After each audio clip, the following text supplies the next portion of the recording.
Good morning. So it is really a nice day, especially for us, to start the first activity of shared FACS facility at CCRF, or the Institute of Medical Sciences. I am glad, in spite of his tremendous hectic schedule, our director, Professor Lydia, has come to inaugurate the sessions, and Professor Chitra Sarkar, she has also been here, and both of their support has been instrumental to bring this platform into being. So in these few words, I will invite Dr. Rupesh to conduct this webinar. Thank you.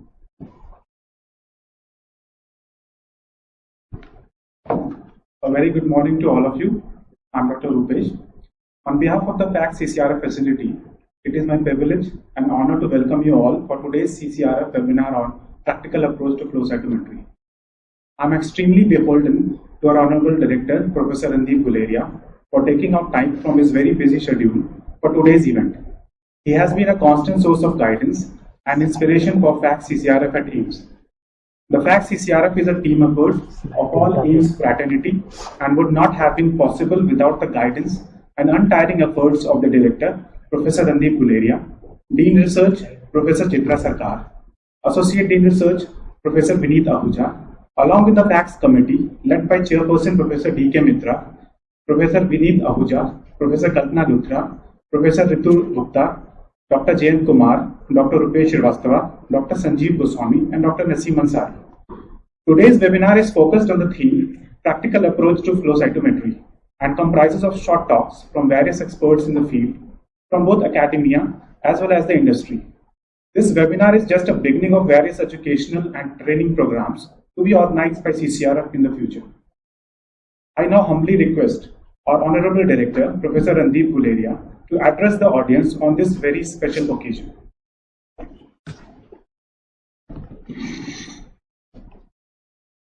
Good morning. Professor Chitra Sarkar, our Dean Research, Professor D.K. Mitra,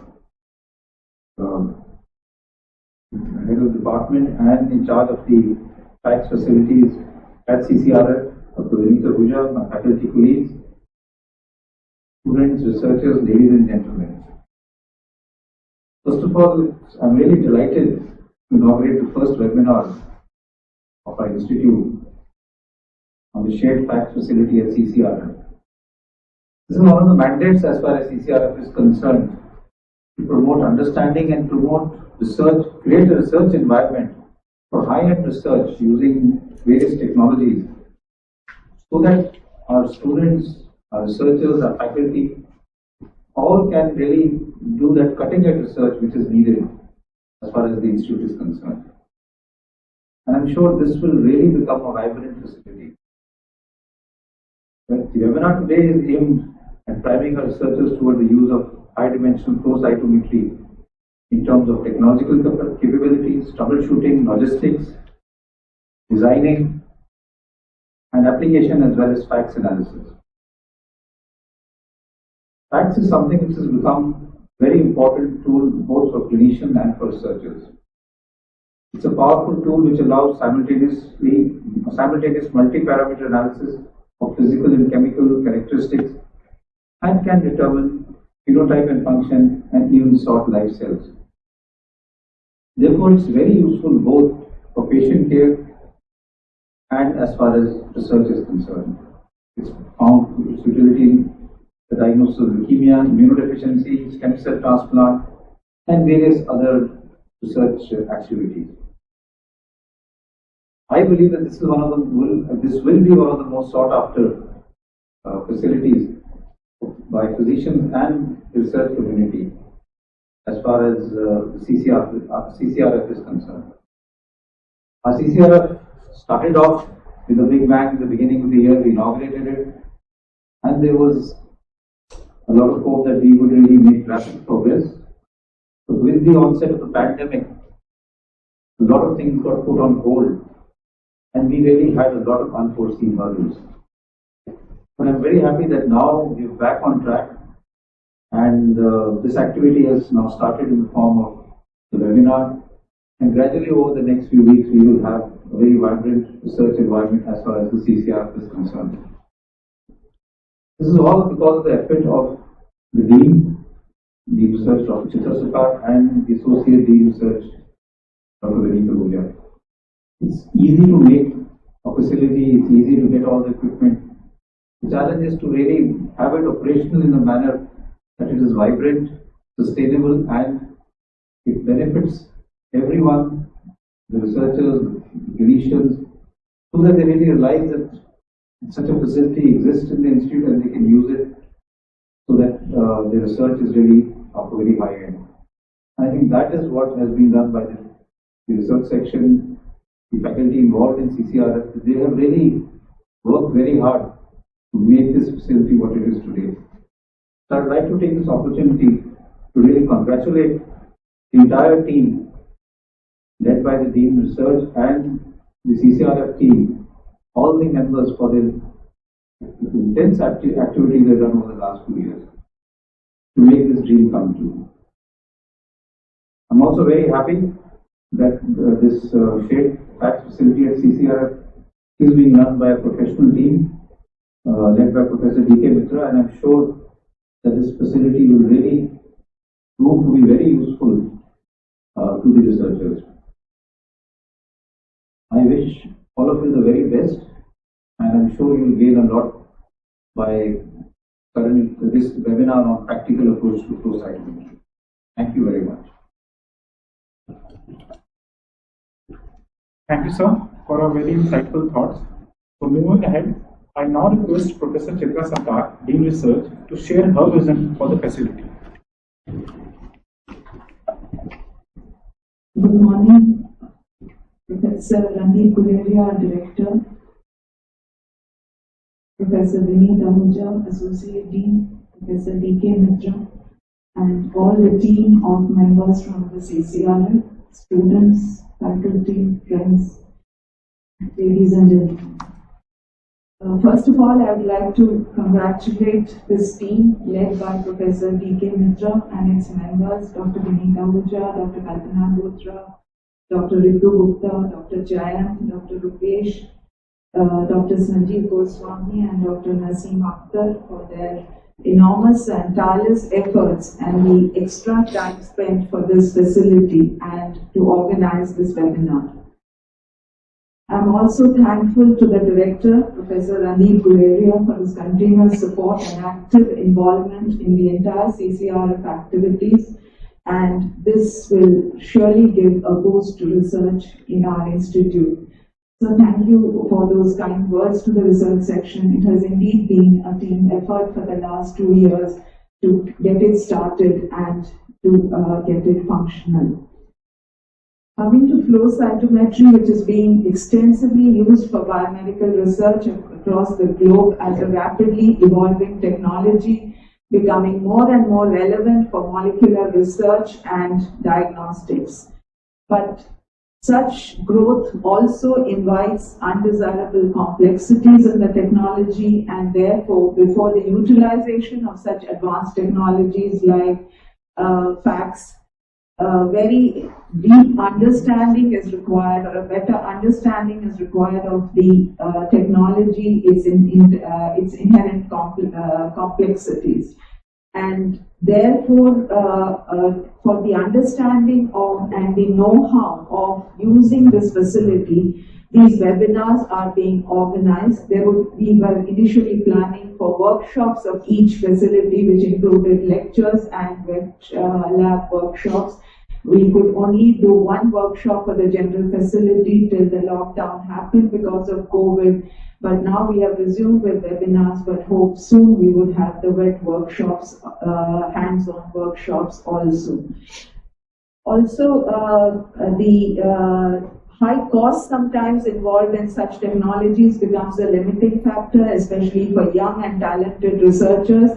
So the CCRF has the state-of-the-art equipment and will be accessible to all the faculty, scientists, and students at very subsidized rates. And it has been installed for this very purpose, to ensure that no able researcher feels short-handed if he requires access to such high-end technologies. So the webinar is just a beginning for disseminating information on such technology, understanding the capabilities and also the limitations of the research community. It has to be a continuing process of upgrading technology and its usage, and as already said, we plan to have regular seminars, interactive workshops, webinars, and which will be very critical, and this is just the beginning. Coming to the equipment, the sorter has already been installed, and therefore we hope that soon, in a month or two, after the training of the requisite scientists and lab personnel are done, it will get open to the institute faculty and scientists to use. Once again, I thank the entire team of the FACS, Associate Dean Dr. Pmt Voltages and our Director, for giving us this opportunity and putting their trust and faith in us to be able to deliver a project like CCRF to the faculty and scientists of AIIMS. Thank you. Thank you, ma'am, for your kind words. Now I request Professor Mitra, chairperson of FACS CCRF committee, to introduce us about the facility.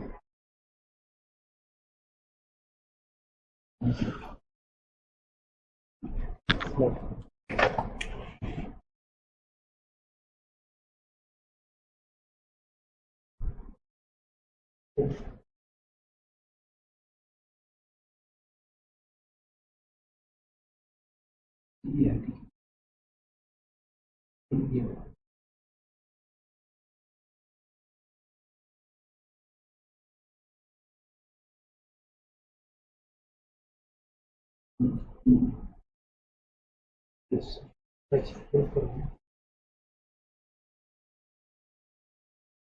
So first of all, few words. The recent past. I think the support of our director and Dean Research, we have got enormous impetus with their support. And I still remember during the phase of this development, establishing this, there is a kind of ceremonial enthusiasm. Every week we'll meet and there will be a lot of activities. So I'm glad that it has come to a point when we are just going to start dissemination of understandings, and also soon we are going to start booking and real-time experiments to be extended to the researchers who are intending to use this technology. And as I understand, it is probably, in my evaluation, it is going to be one of the most sought after, as directors has told, technology, because it deals with the cells and their function and their pathophysiological behavior from various diseased and pathophysiological states, especially for unraveling the human biology in the pathologic state. It is wonderful technology, and personally, all of us, we have been fortunate to be exposed somewhere in the world, and I have been fortunate to be exposed in a place where it was invented. So with these few words, I think I must thank all my team members and also for fullest possible support from director, team, and administrations. Always they have been supportful to bring this facility, FACS facility, into functional existence. So even though the title of this talk is practical approach, but I think those will be covered by subsequent speaker in great details.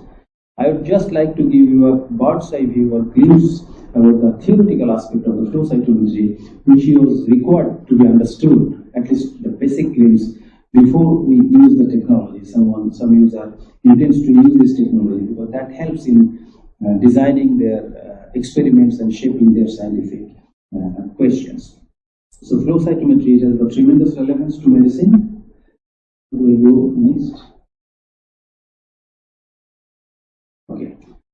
So I will cover one interesting aspect, but no science is complete without the history of its development. If we understand the development, we probably know the evolution of the technology, which is continuously upgraded, and we also know the limitations that has to, or hurdles that has to be overcome eventually. So basically, FACS requires three basic elements. One is the cells of interest. It is FACS, flow cytometry, cytometry cells. So cells of your interest. It may be a cell from the peripheral blood, immune cells that we deal primarily, but it may be cells from various tissue pathologic conditions like tumor cells and so on. And you also need a flow cytometer, a machine which will have a crosstalk with the cells and you, so that you can try to diagnose or address that such question. And also, very important is, and it requires an interested person, a human subject, who will try to unravel the truth as a human being. So any discovery has some precedents or antecedents. So FACS, basically nothing comes out of nothing. So in that sense, FACS has certain incidents like microscopy. Microscope also deals with the cellular structure, some sort of qualitative measurement of the cells. Then we had the Coulter counter, which counts the cells, and you'll be surprised to know the inkjet printer, which has played tremendous role in the development of flow cytometer. So basically, Coulter counter deals with electrical resistance, and it is very simple. When electrical pulse is crossing the cells, some resistance because of the isotonic content is offered, and based on that electrical impulse, changes in the electrical impulse, it can detect the signal and it can decipher the number of a given particle or cells. But there are certain complications. Unless the biologic element is not considered, with this simple electrical impulse, wrong information can be deciphered. As this instance, in the famous paper actually, they found initially with this equipment, they thought there are two subsets of RBCs. But when they came to the biologists, actually flow cytometry started with the US Defense Department to analyze. In fact, now we know they wanted to do some research on particle as well as the biovehicles. So when they came to the biologists at Stanford, they found that actually it is the biconcave structure which is giving two different pulses. So therefore they deciphered there are two different populations, which is actually untrue. So therefore it shows the importance that if we don't understand the technology, basic physical principle, many of us we may lead to wrong interpretation of the data. That's why it is very important to understand the basic theoretical principles behind the flow cytometer. So basically, it started with Kaminsky and Maldovan. They wanted to measure the cell parameters by just in a flowing system, and they used some arc light. Initially, no laser was used, and the signal then they converted into electronic signal, and they tried to analyze their data. And then hydrodynamic focusing, because single laminar stream of cell flow was required, and this hydrodynamic focusing is the basic, one of the very fundamental thing for cell sorting. It was developed back in the late 60s, Marvin, Darvilla, and so on. So this is very important aspects of development, so hydrodynamic focusing. So then came another additional input into the development of flow cytometry is that the fluorescence, some sort of dye, if we can tag a given subset of cells, we can then identify those cells specifically to a very high degree of purity or homogeneity, and then that can be sorted, and further analysis of those cells, both physiological and pathological, can be analyzed. And this is the equipment which is now displayed in the Smithsonian Institute in Washington. So there are few elements one needs to consider. What are those elements in the flow cytometry? One is very properly focused light source that will illuminate the source, because what is detected is simply the photon light source. And there should be a fluidics, and then electronics, and then computer. Light detects the signal. Fluidics ensures that signal is properly received by the intersection of the light and the cells of or any other particle. And electronics is the signal converter. Any photon signal is converted proportionally with linearity into the electronic signal, and then that signal is stored in the computer and then further data. These are the four elements of basic flow cytometry. So illumination of the stream is very important. In subsequent speakers will talk about that. But the thing is that particularly the shape of this illumination, it should be so very, very focused. Otherwise, what happens if it is not focused in elliptical and very narrow stream, what happens is that multiple cell types will be illuminated. So when you sort these cells, instead of sorting this cell, will be ending up in sorting these 3 cells. So it will increase the impurity in the sorted cells, which we don't want.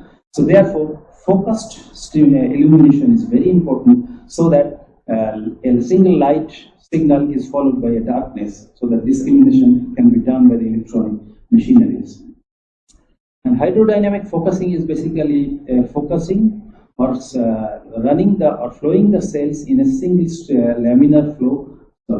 laminar flow, so that at every point of intersection, nowadays we use laser, every point of intersection, preferably 1 or maximum 2 cells, ideally 1 cells are there.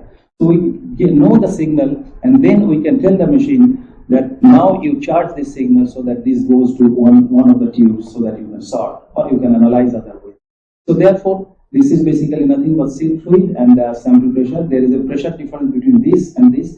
Therefore, even though there is no physical barrier, this works as a physical barrier, like a tube-like structure, through which the cell is flown in a streamline. So this is very important to ensure that properly focused light, and with the hydrodynamics, the single cell actually intercepts laser or illumination at a given time point. So this is the detection of light system. There is a intersection, and light signal is generated. It may be scatter signal, it may be fluorescence light signal, and then it passes on through various detection systems. And this is basically done by nicely designing optical pathway. So each PMT's photomultiplier tube, basically what they do is that it multiplies the photon into electricity. So light signal is converted proportionally into the linearly into the electric signal, and this electric signal is subsequently stored in a computer, and subsequently any time later it can be analyzed. And these are very specific signals. And this is the optical configuration. I will not go into detailed physics of this, but interesting is that when light source comes, all the wavelengths are coming. So these photomultiplier tubes are colorblind. They cannot discriminate green light from red light. But to make them color sensitive, color specific, what is done is that a nicely placed dichroic mirror which can pass more than 500. Rest will pass this way and rest will go there that way, something like that. So selective wavelength will pass through a given PMT, so that that color is detected by PMT1, PMT2, and so on. So each PMT detects, even though they are colorblind, but they become color sensitive because of the very cleverly designed optical pathway. At a given time, at a given PMT, a particular range of wavelength is allowed to pass, so that it becomes the red color or green color specific. So now, flow cytometry is mainly used for unraveling the heterogeneity or phenotype or function of the cells. So basically, cells are stained with, we do mostly with the antibody. There are certain other stains also. So these antibodies are linked with the certain fluorochrome drugs, and we can mix these antibodies, 3, 4, 5, 7, 9, different combinations, and if those receptors are present on the cell surface or inside the cell cytoplasm or even inside the nucleus, it can go and bind, and once it is bound, then that signal is detected when they intersect the laser in the flow cytometer. And this is the stand-in dye. It is a clever way of exciting the fluorochrome so that a different wavelength emission spectrum is obtained. So increasing the multicolor staining options are there. Now it is hugely around 35 or 50 color staining is possible, but the more you add the colors, there are certain inherent problems which I will touch a little bit after a while. So basically, how does it work is that there is a laser and there are cells flowing. Once these cells are excited, it has got one fluorochrome dye. It gets excited with a given wavelength of light, and it emits a light signal which is different from the excitation spectrum. So that signal is detected by PMT. If there are 3 signals, 3 molecules stained on the cell surface, there will be 3 signals, and they will be collected by 3 different PMTs. They will be stored in computer, and I don't know why it is not coming. Okay, this has been like this. So this is just animation. So basically we get these cells. So these are positive for this marker, and negative this marker, and these are double positive. So we can then stain for CD4, CD8, and many other cell types, not only lymphocytes but many others. So this is the basic principle, and eventually we get the display like this, and computer tells us it's a very complicated system, but it is very much assisted system. We don't have to do anything. The only thing we have to calibrate and ensure that computer is functioning properly, so that it tells you everything, how many cells are producing the gamma interferon and so on. So fluorochrome is interesting part. A given laser, it stimulates various different fluorochrome molecules with an excitation spectrum, and you see with each excitation there is emission spectrum, and these emission spectrum varies depending on their Stokes shift. We call the difference between this and this is Stokes shift. So a single laser can give rise to different signal, different Stokes shift of the emission spectrum. So with a single laser we can stain 5 or 6 or 7 different colors or different molecules on cells or inside the cells. That's the beauty. But it invites, and nowadays this is a backdated slide actually, but nowadays with each laser there are so many colors, much more. So capability is more and more laser, more fluorochrome, and with varied Stokes shift, it actually increases or expands our horizon to look at the, as Dr. Guleria said actually at the beginning, the multiple parameters together at the single cell level. It requires a single cell suspension. And in fact, because of this, now we know there are tremendous degree of heterogeneity in the lymphocytes. Previously, we had never knew that. And usually, these subsets of lymphocytes, specific lymphocytes, they perform particular functions, and that helped research, medical research tremendously. So one important advantages are there. Actually, this was the first experiment we did in Stanford. So this paper came in blood.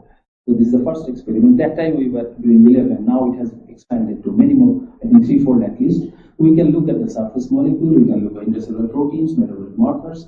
It unravels enormous degree of cell subset heterogeneity and their interactions, and it helps us in very quick and easy and direct measurement of cell behavior, function, and cell type in various pathological conditions. And it requires very less number of cells, as we can stain multiple parameters on a single cell level. But there are certain problems. So when we add parameters, so these signals are not very tight. So these emission spectrum from this dye versus this dye, there is an overlap. So there is a chance of one particular signal may add impurities to your subsequent other signal, which you are looking for other molecules. So therefore, you need to remove or omit those overlapping signal spectrum, and for that, basically, compensation, which is very important parameter, but it is understood the least. And the more and more number of parameters we are using, the compensation becomes issue. But science has come forward, especially the particle physics as well as the computation model and mathematician. They have come forward to help us in this designing compensation matrix, either automated way or manual way with the experiments, so that very effective compensation you can put, so that there is no crosstalk between the two signals. This crosstalk actually can sometimes bring a new cell population which is not in existence. These are called completely artifacts. So to do that, very effective compensation is required, and this is the experiment or cell to cell or stain combination specific. So therefore, compensation is an aspect of flow cytometry, especially for the user, especially for the practical users. They must be very particular, and they must have some sort of theoretical understanding about the dye chemistry, dye emission spectrum, its physical characteristics, and compensation. But fortunately, computer helps us enormous way in this. So there are a lot of research implications. As an immunologist, we do mostly immune phenomena in various disease conditions like TB and many others. So if we can study the local immune response or local cell abnormalities, once we get the cell tissue sample and we make the cell suspensions, so those are possible. So this is an enormous technology. It has been enormously helpful in terms of medicine and biomedicine.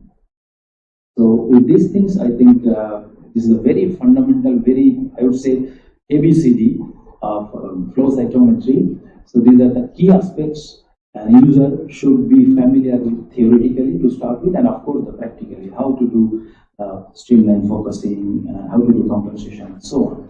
With these few words, I'll put an end to my short talk, and I thank you all for your patient hearing.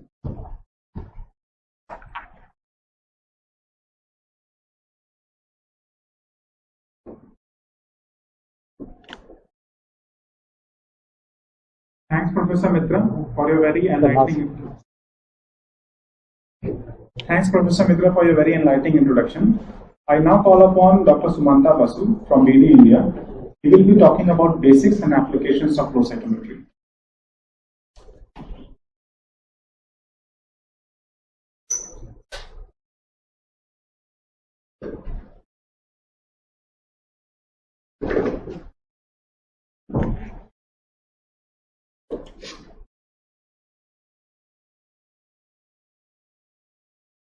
Good morning. Am I audible and my screen is visible? Yeah. Okay. Thank you.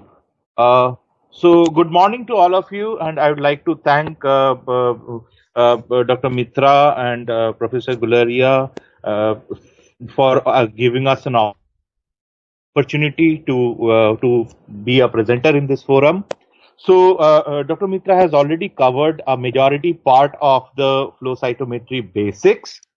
So I will just touch upon quickly few area where we need to be careful while working with flow cytometry. So before we get into this, let us understand what actually flow cytometry is. So if we break the term flow cytometry, we can break it into three pieces: flow, cyto, and metry. So flow means we are related with something fluid. Cyto and metry. So flow is basically we are we are talking about fluid. Metry is measurement. So that means we are measuring cells once they are flowing in a fluid system. So what we can do with the flow cytometry, we can determine the relative size of a particle. We can determine the relative complexity or internal complexity, relative granularity or internal complexity of a cell, and its relative fluorescence intensity. Now, how do we measure the relative size? Suppose these are the cell which is passing through the laser beam, passing through a liquid core, and the laser is coming from left to right. A part of the laser beam gets deflected at a small angle from the cell surface, and the detector placed in the forward direction can detect that deflected light. Now, if the cell is small, the deflection is less, and once the cell is big, the deflected light amount will be more. So, depending on that, when there is a mixture of cell, we should be able to see how big and how small the cell is based on the scattering coming from the cell surface. Similarly, a part of the beam which is falling directly on the cell membrane can penetrate the membrane and gets deflected from the particle present inside the cell. So depending on how many different type of granules or organelles present in that cell, inside the cell, there will be more and more scattering happening from the inside of the cell. Now this scattering can happen at any angle. So if we place a detector at 90 degree to the beam path, we should be able to detect the scattering happening inside cell, and that is going to tell us about the internal complexity or the granularity of the cell. Now, if we just take a whole blood after RBC lysis and washing, so that means we are just having WBC in our sample. And if we just put it in the flow cytometer and record around, let's say, 10,000 events in an unbiased way, so instrument will take around 10,000 cells, or it will take exactly 10,000 cells, and then it will put a dot for each and every cell. So this is just a forward scatter and side scatter plot. That means we are looking at size versus internal complexity plot. And we can see there are collection of dots in this plot. Now, out of this 10,000 dots, we can see certain amount of dot is trying to form one cluster. So we can see multiple clusters are being formed. Now, this cluster is representing a cell which is small in size and least complex. So which is corresponding to lymphocyte population. Then there is another population which is bigger than lymphocyte and little more complex. So that is representing monocyte population. And then there are third population which is size wise almost similar to monocyte or maybe slightly bigger, but the complexity is much higher and it is varying over a wide range. So that is representing the granulocyte, mostly neutrophils. Now, without putting any antibody or anything, just based on the forward scatter and side scatter, we can have a fair idea about how many different type of cell present there if they differ by size and internal complexity. Now, comes the use of fluorescence. So as we know all molecules prefer to stay in the ground state. So once we excite the molecule with light, it jumps from the ground singlet state to excited singlet state, and then it comes back to the ground state again. But while coming back, it loses a portion of energy in form of heat and rest in form of light. So this emission while coming back from excited state to ground state is known as fluorescence. Now, obviously, you can see a portion of energy has been lost in form of heat. So, therefore, the energy of the emitted light will be always less than that of the absorbed light. And this loss is actually what Professor Mitra was showing as a Stokes shift. So, this is what is the Stokes shift which is happening inside. Now, fluorescence is a molecule which is a small molecule which can absorb 488 nanometer light and can emit around 530. So this is the Stokes shift of fluorescence. Now this is a small molecule not visible in a flow cytometer.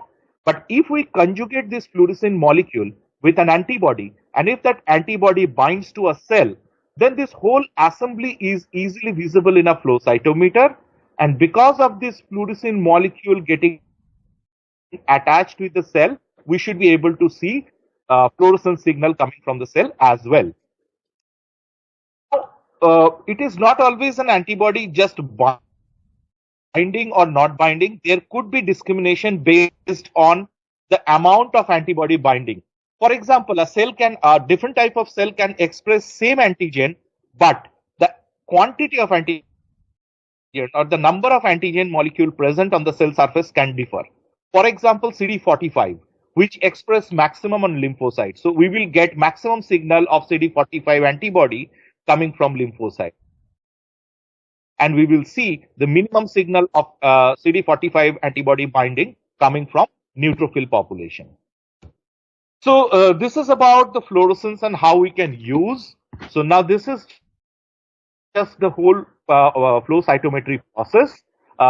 Professor Mitra already covered that, so it is just basically a repetition, so I'm not getting into the detail. Just what I wanted to tell you that there are three components grossly you can see in a flow cytometer. One is Fluidics, which takes care of the flow of sample cell, which is cell in suspension, up to the flow cell. Then comes the optics, which has again a excitation side and a collection side. So excitation optics excite that cell and then generate scattering and fluorescence signals. Collection optics is to collect the forward scatter, side scatter and all fluorescence signal in 90 degree and then separate it out based on its wavelength. So there will be filters which I will tell you in my next slide, a couple of slides later, how this separates. So overall, flow cytometry is a very fast and multi-parametric technology, and because it is fast, it can deal with large number of cells, and that enable to go for a rare cell detection, and it retains quantitative information at the single cell level, and of course, physical isolation of cell of interest is possible in a cell sort, which Dr. Vinay will be covering up in the next session. So as I have mentioned, there are three components. So I'll just get into the fluidics first. So we are having cell in suspension in a tube, and the tube gets pressurized so that cell suspension goes through the sample injection pin up to the flow cell. And flow cell is something which is heart of the flow cytometer. So all detection is happening at the flow cell. Now there will be another liquid which is called sheath liquid that will come from a separate tank through a sheath filter and reach up to the flow cell and cover the sample liquid. And both of these liquid gets into the flow cell, interact with the laser, generate scattering and fluorescence, and then it goes up to the waste. Now this is how a flow cell might look like. It can be an upright funnel or it can be an inverted funnel.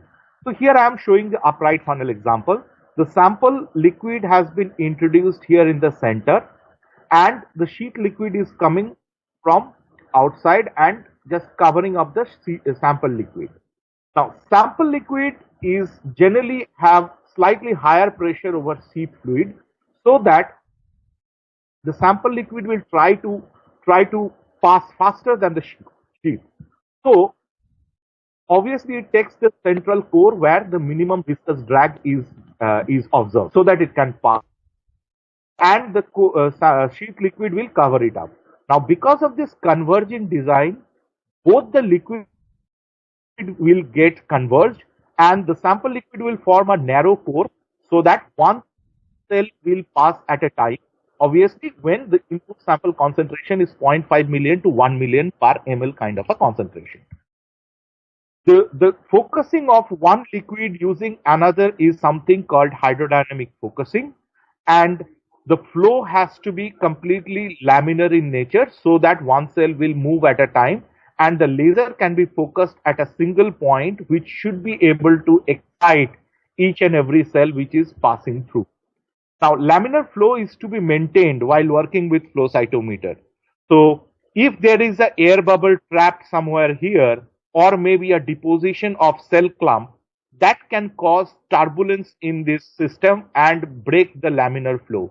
In such case, the excitation of cell may not be proper, because the laser is focused at the center, but the cell can pass from anywhere, and then the excitation will not be right. So obviously the emission will also not be right. So that's why it is most important for an user to take care of the air bubble and the cellular clump which can deposit inside flow cell. Now coming to the optics. So optics, as I said, it has two components. In the excitation optics, we have laser and fiber optic cable that drive the laser beam through prism and finally get focused on the fluid stream inside flow cell. And the collection optics starts in the back of the flow cell. There are pinhole. So the fiber optic cable is connected to the pinhole. For each laser, there will be one dedicated pinhole, and that fiber optic cable will take that signal from the pinhole and deliver it out into the appropriate emission block. And in the emission block, there will be detectors and the appropriate filters, optical filters present to separate out this mixed signal. I'll tell you how it is happening. So this is basically how the excitation optics looks like. So it is laser head going through the prism and finally getting focused on the flow cell. And this is how it looks like in a ARIA system, the true image. Now, in the emission part, as I said, we need to separate out the collected signal. So there can be a mixture of signal coming through the single optical fiber, and we need to separate it out in component. So for that, we need to use optical filters, and there could be three types of optical filters seen in a flow cytometer. Namely, it is called short pass, long pass, and band pass. So, for example, long pass filter, if it is long pass 500, then anything above 500 nanometer will get transmitted through. So you can see it is getting transmitted. Now, in short pass filter, if it is short pass 500, then shorter than 500 nanometer will get transmitted through, and rest will get reflected. And the third category is called band pass filter, which allow a band of wavelength around a particular wavelength. For example, if it is band pass 500/50, that means it will allow a 50 nanometer band of wavelength around 500. So that means 475 to 525 will get transmitted through. Now, we need to arrange these kind of different optical filters to separate out the signal. So here one optical bench has been shown. This is for blue laser, where you can see the total signal is coming and then it is facing some long pass and band pass filter, and slowly one by one the optical components are getting filtered out, and so that we can have different signal coming to the different detector. This is a trigon for red laser, another trigon for violet laser to detect two signals. Now, Dr. Mitra has already mentioned that one single laser can excite multiple fluorochrome, because suppose it is a 488 nanometer laser and multiple fluorochrome absorption spectra, say for an example FITC, PE, PERCP or PI absorption spectra is having a considerable amount of overlap with this 488 nanometer laser line. So it can effectively excite these fluorochromes. However, APC, you can see the absorption spectra is not having that much of excitation possible by 488 nanometer laser. So we need to have another laser, 533 nanometer, which can efficiently excite APC molecule. So this is how addition of laser increase the possible excitation of multiple fluorochromes. Now, we have seen that 488 nanometer laser has excited multiple fluorochrome. Now, how can we detect unless they differ by their emission? So, yes, we can do that because FITC, PE, PERCP, all these molecules are having emission spectra which is quite apart. So, this is FITC emission spectra, this is PE, and this is PERCP emission spectra. So, we can place a separate optical filter to pick up PERCP, PE or FITC signal. So even all these three fluorochrome are getting excited by 488 nanometer laser, we should be able to detect all of them within the same experiment efficiently. Now, coming to the detector, so there are different type of detector known in flow cytometry. The one is called photodiode, which is basically a less sensitive and less expensive detector, which can enhance a signal up to a level of 10 to the power of 4, and generally to detect bright signal like forward scatter, photodiode is being used. The second category is photomultiplier tube, which is more sensitive than photodiode and enhance signal to the tune of 10 to the power of 8, and detect very dim signal, generally photomultiplier tube is used. For the detection of fluorescence signal, which is generally dim in nature, photomultiplier tube is being used. And there is another category of detector nowadays becoming popular, which is called Avalanche Photodiode. So it's an improved version of photodiode, and the detection capability is much close to the photomultiplier tube. So that's why many instruments nowadays coming up with Avalanche Photodiode as a detector instead of photomultiplier tube as well. Now, how the signal is getting detected in a detector? A photon which comes and falls on a metallic surface that ejects a photoelectron, and that photoelectrons gets enhanced through multiple diodes and finally gives a decent amount of current in the circuit.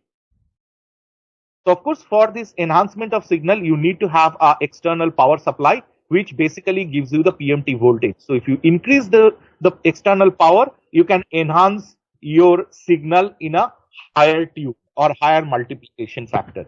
Now, within the same Pmt voltage, if you are having two photons, then obviously you will have more current coming when it is one photon. So this is how a signal is being detected in a photomultiplier tube, or for that matter in a detector. Now, the third component, electronics, the purpose is to convert those analog signal into digital signal and then finally compute something which I will tell you and then communicate with the computer. So how this signal is getting detected? We know the photon is falling on the Pmt metal surface and it ejects a photoelectron. Now, if a cell is just about to enter into the laser beam path, what will happen? We will start receiving photon. So there will be development of current in the circuit. Once the cell is fully illuminated, we will have maximum amount of current in the circuit. And once the cell goes out, there will be fall in the current in the circuit. Therefore, for each and every cell in each and every detector, there will be this kind of a voltage versus time pulse will be created. And this voltage versus time pulse actually contains all sort of information about the cell. So one need to estimate this voltage pulse. So generally three properties can be estimated: the height of the pulse, the area under the pulse, and the width of the pulse. So these are the three parameters which is being calculated in a flow cytometry. Now here I'm just trying to show you dot and how the data is stored. So it is basically storing some sort of number, and it never store a image like this. So for example, for event number 1, it is having a value of, let's say, 638 in channel number 1 and 840 in channel number 2. So the software will read 638 and 840 and puts a dot. Then it moves to the second cell and reads the value 245 and 85, and then accordingly it puts a dot. So always it reads this kind of a list mode data file and reconstruct this kind of image, and that's why the file size of flow cytometry is generally very small. Even you have recorded something 10,000 or more than 10,000 events. A couple of important parameter what one need to be careful while working with flow cytometry. One is called threshold. So threshold is something which eliminates the unwanted signal. For example, again here the RBC-lysed whole blood and was samples, so lymphocyte, monocyte, and neutrophil. But you can see we are still getting some kind of RBC debris. So these debris we don't want in our analysis. So what we can do, we can put some threshold so that these debris can be eliminated effectively. Now, if we put the threshold too high, it might start cutting our population of interest, which could be lymphocyte. Therefore, we need to be careful while setting up the threshold. We should not cut our population of interest.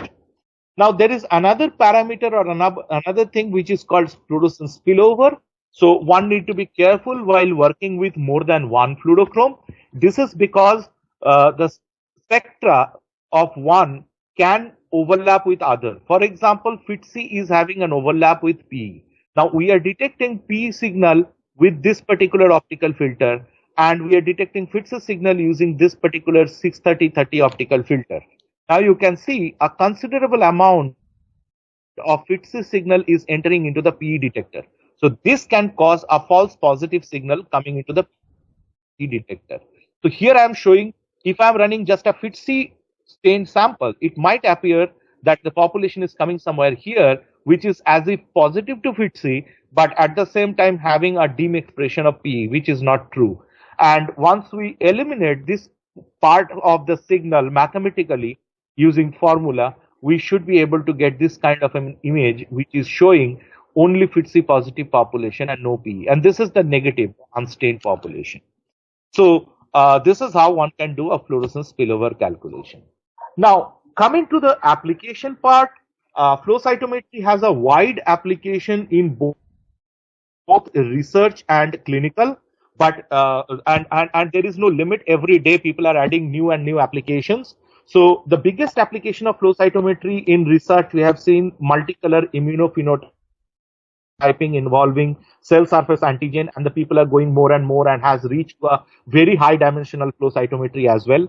Then multicolor immunophenotyping involving surface as well as intracellular antigen. Then intracellular cytokine analysis, secreted cytokine chemokine analysis, study of apoptosis versus necrosis, cell cycle analysis, or simply cell proliferation studies, cell signaling studies, and during sorting for some kind of downstream application, physical isolation of cell of interest is also a common application of research application of flow cytometry.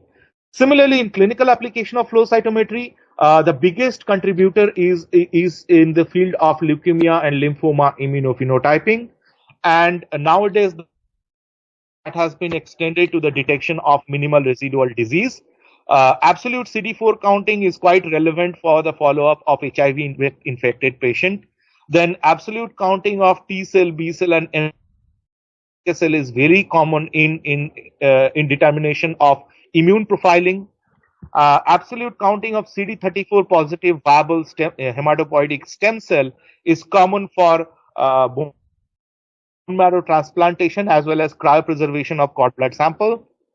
Immunoplatelet counting is something which one can do a platelet counting efficiently using an antibody when the platelet counting is really low. And then residual leukocyte count is something which is related with the QC check of leukodepleted blood pack. So one can check how much is the residual leukocyte count present there. Reticulocyte count is also possible in flow cytometry. Identification of small PNH clone in RBC and WBC widely done by flow cytometry. Platelet receptor assay and function assay like Glenn thrombocytopenia, Barnard-Soller syndrome. So this can be done by flow cytometry, and a very common and widely used assay is HLA-B27 assay. So we have seen quite a lot of application of flow cytometry. Now I'd like to show you what we have discussed so far in form of a video. What is flow cytometry? If we break the term into three parts, flow implies fluid. Cyto means cell, and metry means measurement. So, flow cytometry is a process of performing measurements on cells or particles that are in liquid suspension. It is a technology that simultaneously measures and analyzes multiple characteristics of single cells or particles as they pass through a beam of light. With flow cytometry, researchers can perform many studies, and clinicians can make diagnoses to help treat patients. For example, researchers can study how stem cells mature and differentiate into other cell types. Clinicians can determine the percentages of CD4 positive T helper cells to monitor progression of HIV/AIDS. Flow cytometry is a powerful technology for characterizing and analyzing particles of interest, such as cells, chromosomes, bacteria, and beads.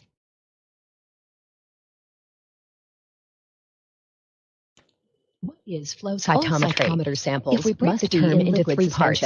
Flow implies cells fluid from solid tissue must be disaggregated before analysis. Cyto means cell. Typically, and metry particles or cells from 0.2 to 50 micrometers in size. Flow cytometry is a process of performing measurements on some cytometers. Larger particles can be analyzed.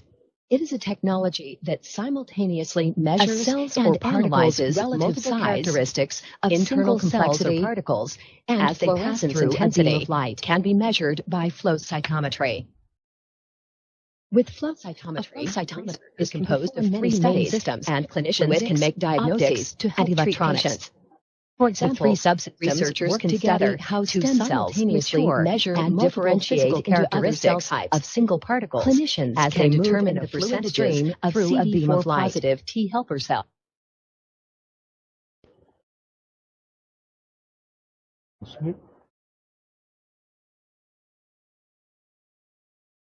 Oh, okay. Okay. 1 second.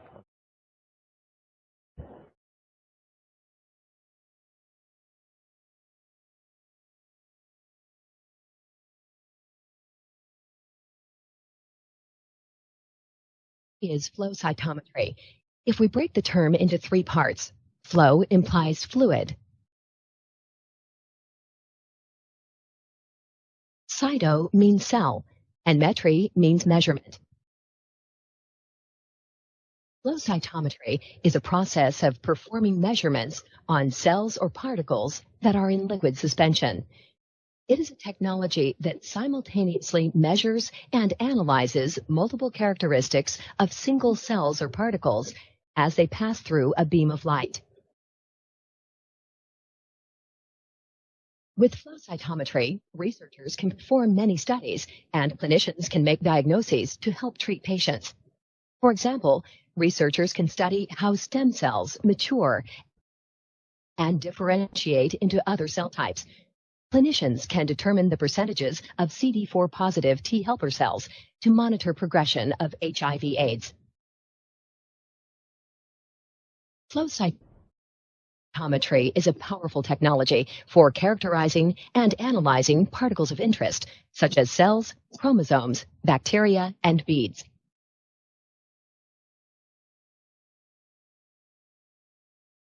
All cytometer samples must be in liquid suspension. Cells from solid tissue must be disaggregated before analysis. Typically, particles or cells from 0.2 to 50 micrometers in size are suitable for flow cytometric analysis. On some cytometers, larger particles can be analyzed. A cell's or particle's relative size, internal complexity, and fluorescence intensity can be measured by flow cytometry. A flow cytometer is composed of three main systems: fluidics, optics, and electronics. The three subsystems work together to simultaneously measure multiple physical characteristics of single particles as they move in a fluid stream through a beam of light. The fluidics subsystem brings the particles of interest to the interrogation point, where they interact with the excitation sources.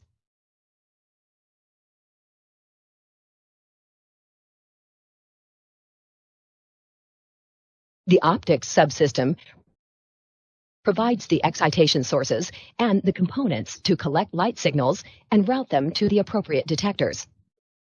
The electronics subsystem converts light signals to equivalent electronic signals. The fluidics subsystem transports particles in a fluidic stream to the laser beam for interrogation. The portion of the fluid stream where particles are located is called the sample core. The point at which particles meet the laser beam is the interrogation point. Incident laser light is scattered and fluorescence is emitted as particles pass through the interrogation point.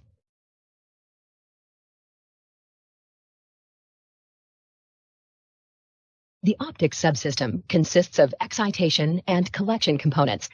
The excitation components include lasers, beam-shaping prisms, and lenses to route the laser beams to the sample core.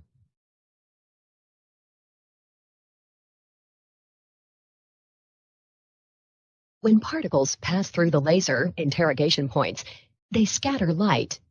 Any fluorescent molecules present on the particle fluoresce. Appropriately positioned lenses collect scattered and fluorescent light. The collection components steer the scattered and fluorescent light to the appropriate detectors.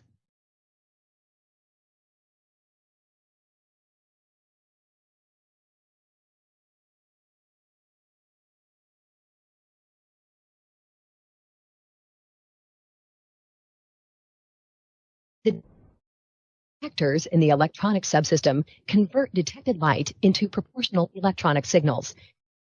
Electronic signals are then digitized, further processed, and sent to the computer. Data for each cell or particle is stored in the computer and plotted in various ways for further analysis.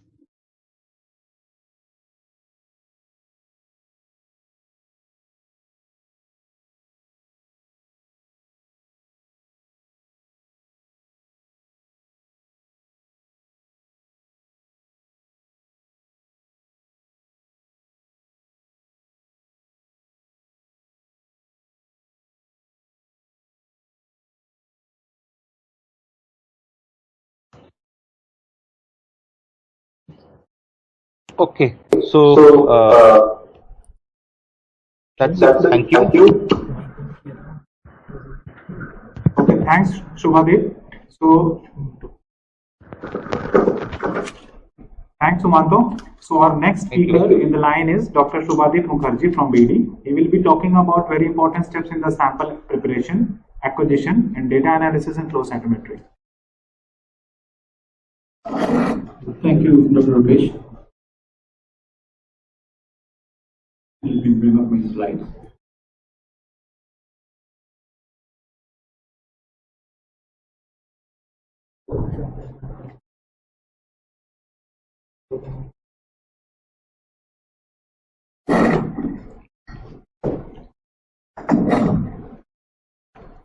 Good afternoon, one and all, and a warm welcome to this session on sample preparation and post-acquisition data analysis for a flow cytometry experiment. So I'll be covering three basic elements of flow cytometry sample preparation and post-acquisition data analysis in this talk. So first would be on the ideal method of sample preparation, and then the focus of this talk would be on the data analysis and interpretation, as Dr. Mitra rightly said, that the data analysis and interpretation is the key component of any flow cytometry experiment, because a human subject is involved in that. So it's your experiment and you have to analyze the data and interpret it in a right way. And finally, what are the key points that I should be or one should be remembering while doing this sample preparation and the data analysis, that also I'll take you through. To start with, this Nature paper beautifully describes that what should be an ideal workflow for a flow cytometry experiment sample preparation to data analysis. So, of course, you should be starting with drawing blood from a human subject. It can be, other than blood, it can be any other tissue types in a single suspension, not that it has to be always blood. But ideally, as a reference, we can, as we can see over here, let us take it as if we are drawing the blood sample, peripheral blood sample from a human subject, and you are isolating the mononuclear cells using the Focal gradient. So there are two ways: either you can utilize the phrase for PBMCs, or you can cryopreserve for later experiment in a batch analysis mode. After isolating the PBMC, you will be staining the cellular suspension with the antibodies, which as per the design of your experiment, targeting the CD markers. Next step would be optimizing the instrument for your flow experiment. As Dr. Shumanto rightly said, that the detector voltage optimization is very important while doing any flow experiment, because that will help you keeping your output within the range. Otherwise, what will happen? Maybe your inputs and sample preparation, everything goes in the right way, but the output may not be optimal for analysis or interpretation. So this is more like a practical aspect, understanding or learning the skill rather than learning theory. So one should be like in front of the instrument to understand how to optimize the fluorescence detector voltages for an ideal data. And once you are acquiring the data in a flow cytometer and cells are passing through a laser light one by one, and you are getting the single cell data, that can be later interpreted in the data analysis step as per the design of your experiment. There are many ways of doing this data analysis, so I will take you through the different strategies which we use for data analysis. And if you want to isolate each of these analyzed populations for downstream experimentation, the cell sorting is the technology which will help you to achieve your goal. To elaborate this workflow, first you should be starting with preparing an antibody cocktail as per the design of your experiment. It can be a 4-color panel, it can be a 15-color, 20-color, and more as per the design or the biological need of your experiment. So first you should be pooling all your titrated antibodies in a vial. Next step would be drawing the peripheral blood from the subject. So here I'm showing the peripheral blood only in the human subject, but as I mentioned in the previous slide also, it can be any other tissue type, but we ensure that the tissue has to be in a cellular suspension should be made before you load your data in a flow cytometer. So either directly whole blood can be taken for the flow cytometry experiment. Another way of doing it is isolating the PBMC. So any of this method can be utilized again based on what type of population you are looking at, because if you are going for PBMC, your neutrophil population will be removed from that, because it is a concentrated population of lymphocytes and monocytes. So if you want neutrophils to be analyzed, then you should be directly going for the whole blood, not the PBMCs. So again, after once this is done, then to add the blood in the titrated antibody cocktail. Vortexing is the next step, which is very crucial, which ensures a uniform mixture, otherwise your staining would not be optimal. Incubate the sample and antibody mixture in dark, because you are using the fluorescence conjugated antibodies at room temperature for 15 to 20 minutes. So this temperature again varies based on the incubation temperature you are using. For room temperature, it is 15 to 20 minutes, of course, but if you are using a 37-degree incubation temperature, it will fasten the reaction of antigen antibody binding, and maybe less than 10 minutes would be ideal. But in the same way, if you are using a 4-degree incubation temperature, then the reaction would be longer, and maybe around 1 hour would be ideal for the staining. Depending on the RBC, presence of RBC in your sample input, like in whole blood, you can use the RBC lysis buffer to get rid of it. If you're directly working with PBMC and RBCs are already removed, then this step becomes an optional step. So 10 to 12 minutes would be good enough to get rid of the RBCs and to deep dive into the WBC population. Washing is a critical step for any flow cytometry experiment. No matter whether you are using the monoclonal antibodies or not, just to remove the unbound antibodies, you should be washing at least 2 times, if not more, and centrifuge the population to collect the pellet. After the washing, once you have the pellet, you resuspend it in BBS and load that input sample, the stained sample, in a flow cytometer for data acquisition, and after that the analysis comes as per the biological need of your experiment. There are various plots which we use for this analysis. In upcoming slides, I will elaborate this area of data analysis. After analysis, the populations, if you would like to collect them and isolate them for downstream experimentation, then sorting is a technology which will help you to achieve your goal. And you can collect the various populations in various tubes or plates for the downstream experimentation. So let's see what are the different plot options we get to display the output data. Then only once you ideally displays, or in a proper efficient way, if you can display your output data, then only you can analyze it in a proper manner. So let's see what are the plots options we are getting. So one is the histogram, and other two are the dot plot and the contour plot. So histogram is a monoparametric display.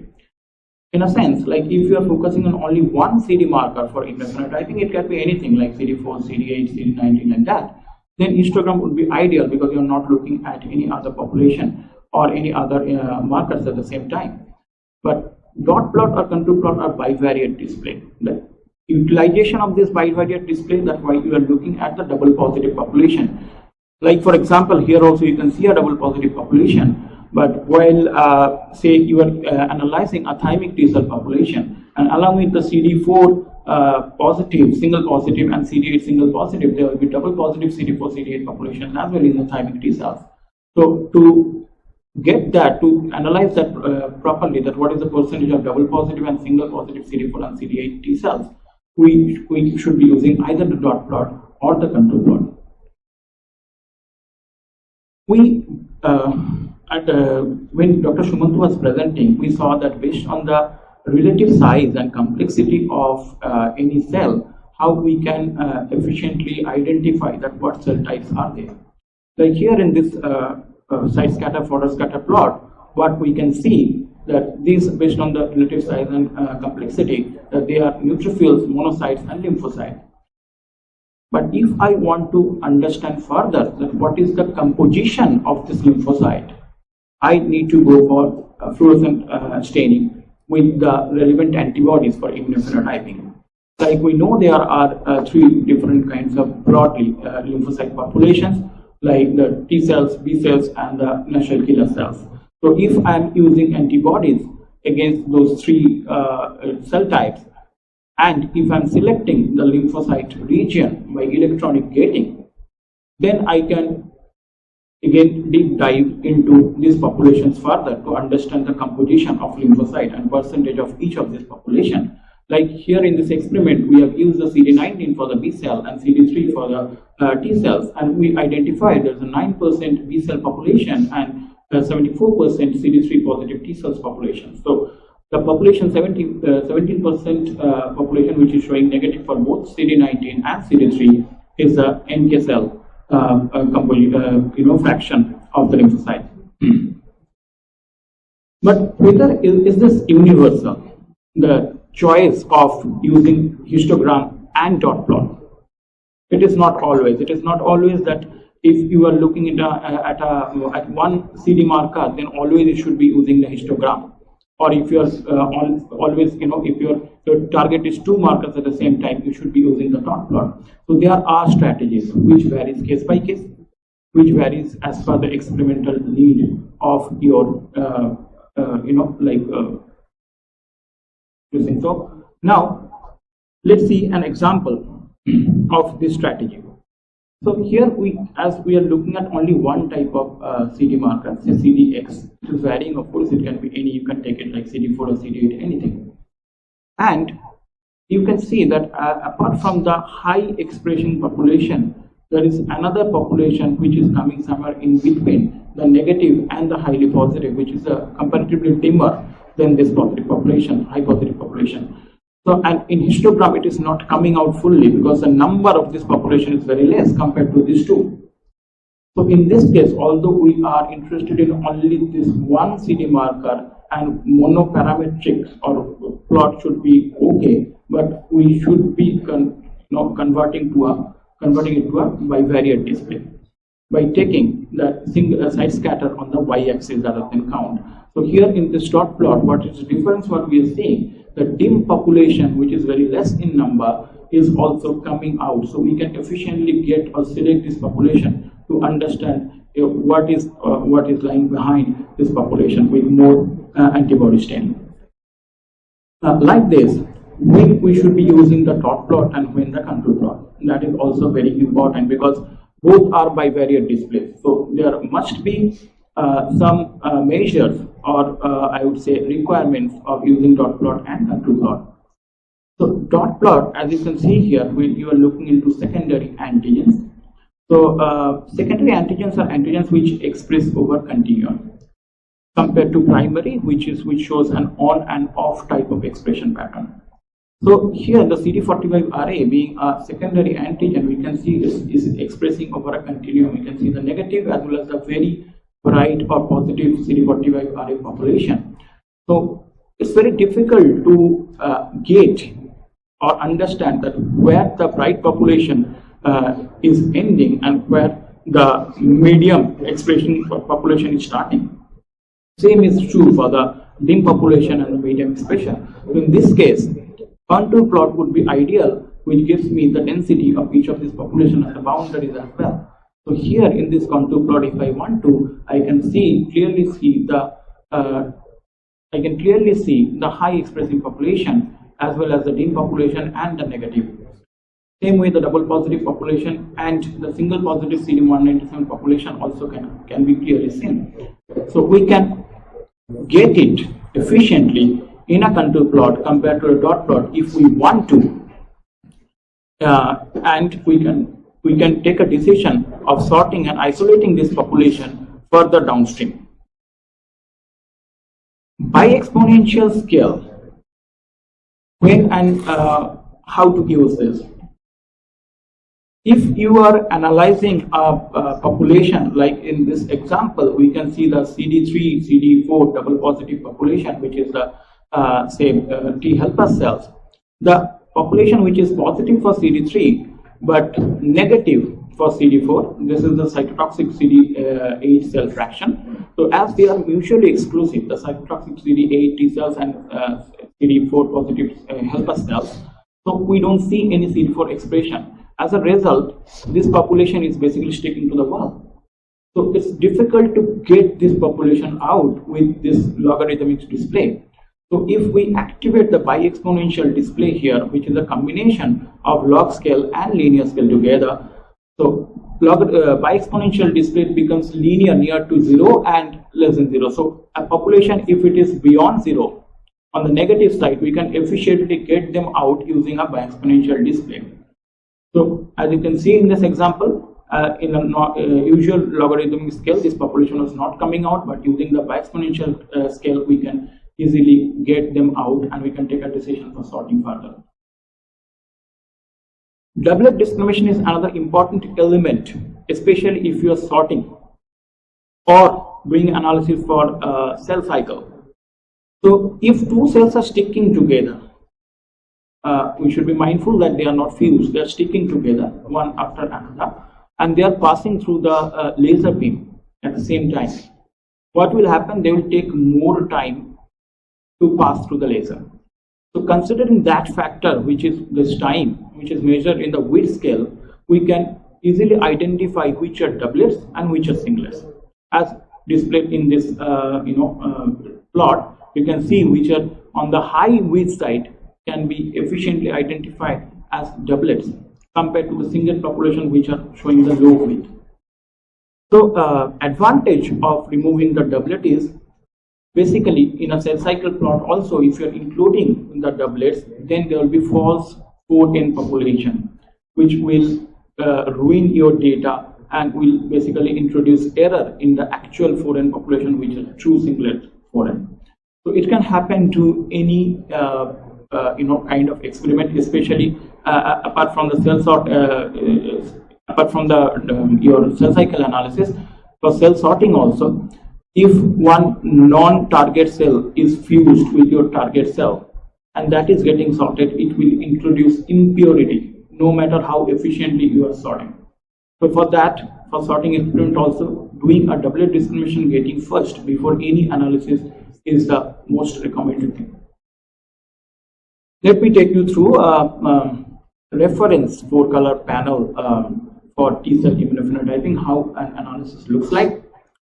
So as mentioned in the just previous slide, the doublet discrimination is the key before we start any analysis further. Based on the height and area characteristics, this diagonal population we have taken as singlet, which are showing more area because of the high width, they are considered as the doublet. And same way, after the forward scattering, the side scattering singlet also has been taken. And again, on the width plot, we ensure further that doublets are not included when we are going for the fluorescent or immunophenotyping. This data is displayed on the CD45 versus SSC plot. So CD45 is a pan-WBC marker which brightly expresses on the lymphocytes. So based on the brightest expression pattern, we can efficiently select this lymphocyte population, and this can be gated further on the T cell plot on the CD3 versus SSC population, and the brightest CD3 expressor can be selected as the T cell. We know there are two types of T cell population. One is the helper, another is the cytotoxic CD8 T cells. So the helper T cells are identified in this plot based on the CD3, CD4 double positive expression, and the same way cytotoxic T cells based on the CD8 and CD3 double positive expression. If we complicate the panel further and go deeper into the analysis and with the goal of identifying the T regulatory cell, we definitely will be requiring more marker, and along with the positive selection, we will be requiring some of the negative selection markers. In a sense, as T regulatory population is very low in percentage, we should be also including the CD19 marker for the B cell identification and CD16 and 56 for the NK cell identification. Although we don't want them, but we should remove the possibility of including those errors while identifying the T regulatory cells. So same way, I'm not explaining this plot because in the previous plot also same way you have taken the doublet singlet population and taken the lymphocyte based on the CD45 characteristics, and then identified the CD3 positive T cells, and here you can see we can the NK cells are eradicated, and same is for the B cells over here. And while we are going further down of identification of helper T cell based on the CD4 and CD3, And within this helper T cell population, we can display this data into the next plot of Tdx identification. So Tdx are identified based on the CD25 bright expression and CD127 dim expression. And these Tdx are further displayed in the next plot for FOXP3 expression pattern, because that is also a critical marker for human Tdx. So this is a 9-color panel, example reference panel of how it can be used for immunophenotyping. And today, with the advent of high-dimensional technologies, Tdx identification has become a starting point. So heterogeneity exists, as Professor Mitra is saying. So further, if we characterize the population with more number of markers with high-dimensional technologies, we will be started seeing more heterogeneity within this rare populations as well. So let me play a video of how the data analysis is practically.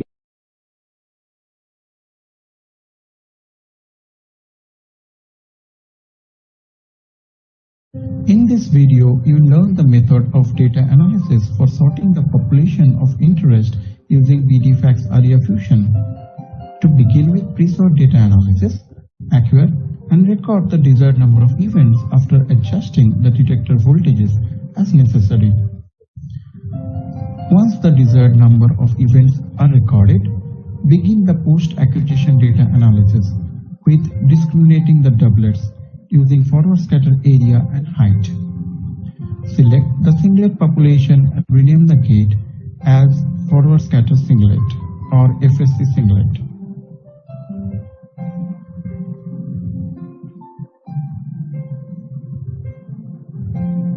Apply the gate onto the next plot to display only FSC singlet population. Similarly, gate the FSC singlet population using side scatter area and height and rename the gate as SSC singlet.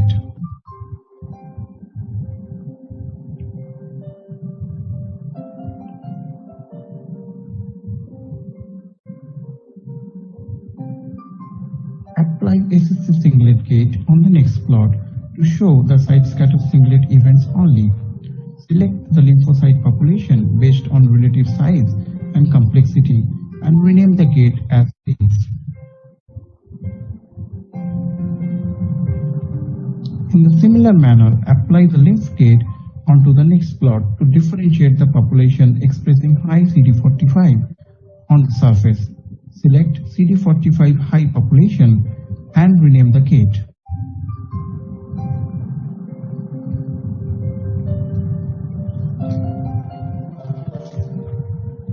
You may change the color of any gated population for better representation of data.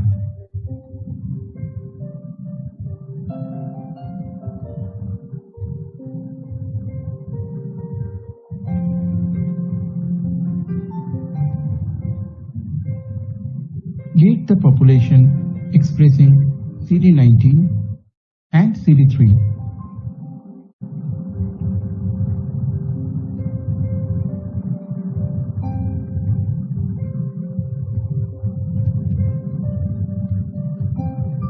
Rename the gates as B cells and T cell respectively.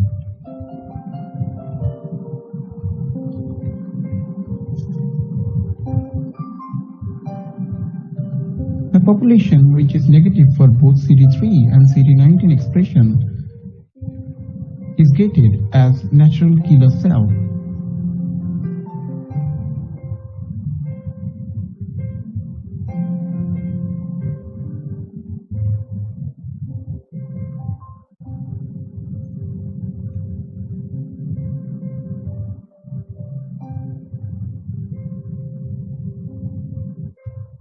Similarly, the population that express both CD3 and CD8 is gated as cytotoxic T cells.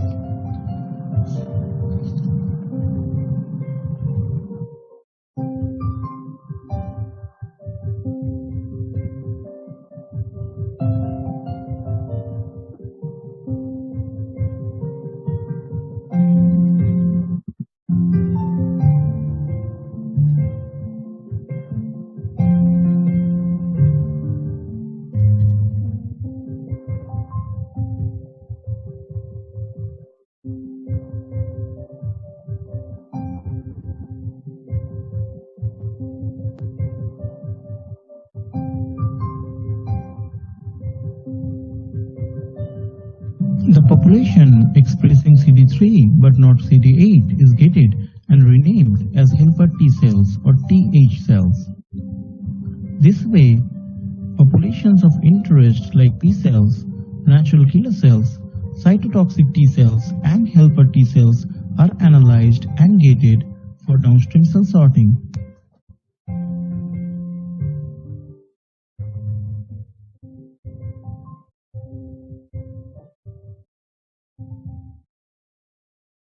In this video,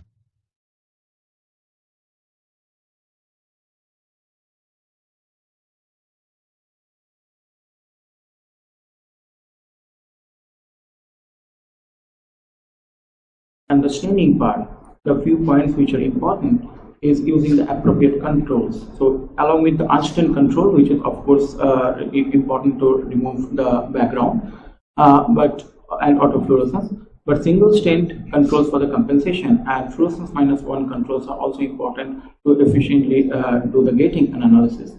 Antibody titration for an optimized result would be the second critical point. And as we are using the fluorescence antibodies, staining in dark and protecting the fluorocontact antibodies from light, especially for the tandem dyes, which easily tends to degrade, which are thermost instable and photoinstable, are very significant. Sufficient washes, as I was mentioning in the previous slide also, will help you to get an optimized result and to remove the unbound antibodies. On the data acquisition and analysis part, optimizing the Pmt voltages is the key. If you are not doing it, you won't see any data for analysis.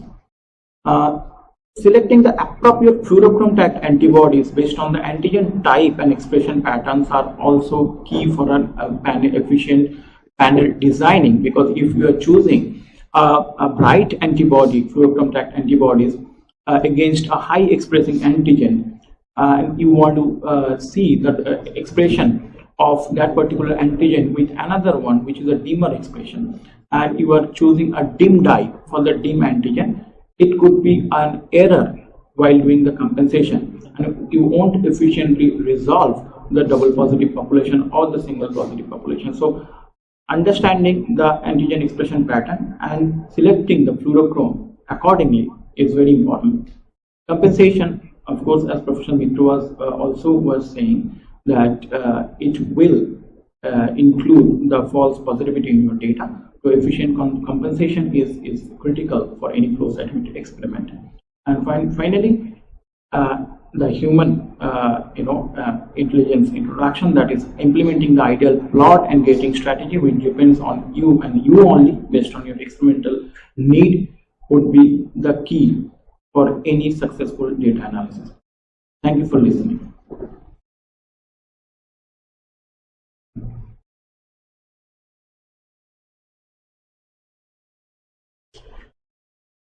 Thanks, Shubhadeep.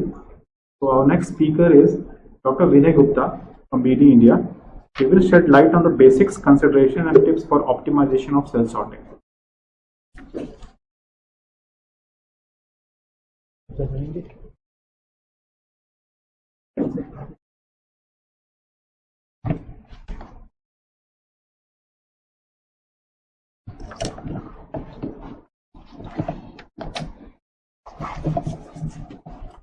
Good afternoon. Before starting, I would like to thank Professor Guleria, Professor Sarkar, Professor Ahuja, Professor Mitra, and faculty members of CCRF AIIMS for providing us an opportunity to talk about this important technology. In the previous sessions, we have learned the basics of flow cytometry and its various applications and different strategies to analyze data. So in this session, I will cover basics of cell sorting, the critical factors of for sorting, and some tips to optimize sorting. So what is sorting? So sorting is defined as physical separation of cells with predefined properties, and our goal in sorting is to obtain a pure population of cells with maximum yield. The sorted cells can be used for various downstream applications. Single cell suspension prepared either from cell culture or from different tissues can be stained with specific antibodies to identify cell of interest As we can see in the shown example, the cells were identified for the CD3 positive marker. So these cells are CD3 positive T cells. These cells were further looked for the expression of cells which are expressing CD4. So these are basically T helper cells which are positive for both CD3 as well as CD4. And the T helper cells will further look for the expression of CD25. And these cells which are bright for 25 are identified as regulatory T cells. These cells were selected for further sorting. The sorted cells can be used for functional studies, for setting up culture, or for adaptive transfer, for therapeutic purposes, for cloning, or even for the genome analysis. Now let's understand the basics of cell sorting. Once we prepare sample, we load our sample tube on a flow cytometer. Tube is pressurized and sample is injected in flow cell. So sheet is coming from both the sides and sample is coming to the center, and hydrodynamic focusing is attained. And when cell reaches at the laser intersection point, the scatter and fluorescence signals are generated. Those signals are collected and analyzed. Then cell with sheath moves under high pressure through a fine orifice which is known as nozzle. In the cell sorter, somewhere there we also have a transducer which we call a droplet driver. We give charge to the droplet driver, and through piezoelectric effect it vibrates. As a result, those vibrations are transferred to the stream.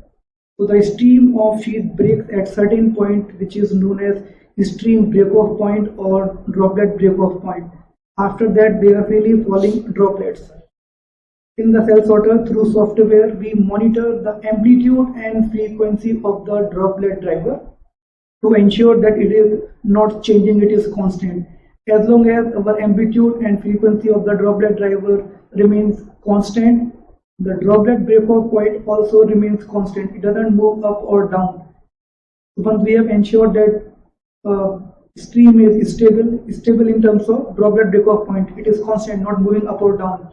Now we run a particular type of bead known as fluorescent bead, known as acute drop beads.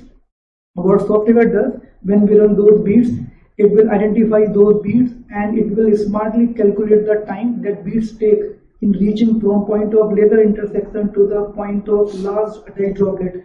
This timing is smartly calculated by software when we run those fluorescent beads which are known as acute drop beads. So if my amplitude and frequency of droplet driver is constant, that means my droplet break-off point is also constant. That means this timing will also remain same. That will also not change. So this timing is known as drop delay. Once we have determined the drop delay, then we run our sample and cell of interest is identified. The moment cell of interest is identified, software will take a note. Since it already knows the timing cell of interest will take in reaching point of last attached droplet. The moment cell of interest reaches point of last attached droplet, there is a charging wire which will give a charge to the stream. So the detached droplet carrying cell of interest will also carry the charge, and once it moves in the electrostatic field, it will be attracted towards the opposite charge plate repelled by the same, and it will be deflected, and that's how it gets collected in the collection tube. Now next particle is particle of no interest. That will also take the same charge. That will also get deflected and collected in the collection tube. Then purity will be compromised. In order to avoid that, the moment the target particle containing droplet is detached, there is another wire which gives opposite charge to the stream. So the next particle goes undeflected to waste. So this slide shows how drop delay is calculated, although it is done through software. So when we run those fluorescent beads, so this box on the right side is a waste stream, and on the left side is showing the sort stream. Initially, all the beads fall in the waste stream. Then what software does, it calculates, changes the drop delay in such a way that 0% beads, nearly 0% beads are coming in the waste stream, and 100% beads are going in the sort stream. Their timing is determined as drop delay, and it is used for subsequent experiment. Sorting has its own challenges. When we acquire sample cells occur as random events, so it is difficult to predict distance between adjacent cells within the code stream. But in the software, there are tools by which we can precisely determine the presence of cells in adjacent droplets, the presence of additional cells within the same droplet, and we can also precisely determine the position of cells in the droplet. So this is the ideal situation where one cell is getting packed among 5 droplets. There are 2 empty droplets towards the leading side and 2 empty droplets towards the trailing side. But in reality, we'll come across picture like this, where 2 cells are sitting in the adjacent droplets, or 2 cells are sitting in the same droplet, or there is a cell which is at the boundary of the 2 droplets. So we are not sure whether it will go with this droplet or it will stay with this droplet. In an ideal world, whether cell is in the center of the droplet or sitting towards the trailing end or sitting towards the leading end, at the end it gets packed in the droplet and it gets sorted. That is ideal. But in reality, we might come across a picture like this, where we will be sorting the empty droplet. And in flow cytometry, we are not sorting cells, we are sorting droplets containing cells. So in this case, we will be sorting the empty droplet. So this will give rise to some discrepancy in the sorted count. So there are tools in the software which takes care of all these challenges. Those tools are known as mask. There are different masks: purity, 8, phase. So for any flow cytometry experiment, the sample preparation is critical, and when you are planning the sorting experiment, the sample preparation is even more critical in order to have a successful sort setup. So there are factors which contribute greatly to the successful sort setup, like nozzle selection, the nozzle which is being used, number of droplets formed per second, the acquisition rate, the stability of the stream, and the collection vessel. This is most critical because droplet is the key for sorting. So nozzles are available in various sizes ranging from 70 to 130 micron. For a good recovery, the nozzle size should be at least 5 times bigger than cell of interest. So for cells like lymphocyte, which is 8 to 10 micron in size, 70 micron nozzle is good enough. But if we are dealing with a large size cell, then we have to use a large size nozzle like 100 micron nozzle. And if we are dealing with the large cells and fragile cells also, in that case we can go for even 130 micron nozzle. And the cell density also changes with these change in nozzles. With 70 micron we can go up to 20 million cells per ml, but with 130 micron nozzle we can go maximum up to 5 million cells. So this slide shows the image of stream with various nozzles. As you can see, so here we have 4 images for 70, 85, 100 and 130 micron. And we are using different pressures for different nozzles. So for 70 micron nozzle we use 70 psi pressure, and for 130 micron we are using 10 psi pressure. So in case of 70 micron, the nozzle size of orifice is small, so we have to apply more pressure so that stream of a sheet can pass through nozzle. But in case of 130 micron, less pressure is applied. And if you notice, there is a difference in the frequency of the droplet driver used. In case of 70 micron, we use 87 kilohertz frequency, whereas in case of 130 we use 12 kilohertz. Frequency basically determines number of droplets formed per second. That means we can make many drops by using a small size nozzle as compared to the large size nozzle. And you look at the difference in the size of the droplet. 70 micron has obviously a small size droplet, whereas it is quite large in case of 130 micron nozzle. So with 70 micron nozzle, which operates at high pressure and high frequency, you will have many smaller drops. It can sort faster. A smaller drop means less likely to have 2 cells in the same drop. That means less chances of coincidence. Whereas in case of a large size nozzle like 130 micron, which we operate at low pressure, which will have low frequency also, it will have large size, bigger drops, and it can sort slower. Large drop means more likely to have 2 cells in the same drop. There are more chances of coincidence. So the ideal flow rate should be 1/4 of the frequency. So if my frequency is 80,000, then my acquisition rate should not exceed 20,000. As you can see in this example, when you have 4 drops per cell, and chances of two cells going in the one droplet is significantly low. It's all about the drop. If you keep frequency constant and you play with the flow rate, then you realize when you are running sample at low event rate, there will be more empty drops, which is desirable. But when you increase the flow rate, there will be greater chances of coincidence. And if you keep the event rate constant and you play with the frequency, so when you are running sample at high frequency, that means you are generating more droplets, so you will have more empty drop also. But in case of low frequency, there are greater chances of coincidence because number of droplets are low. So now I will quickly play a short video which will give you overview of the sorting.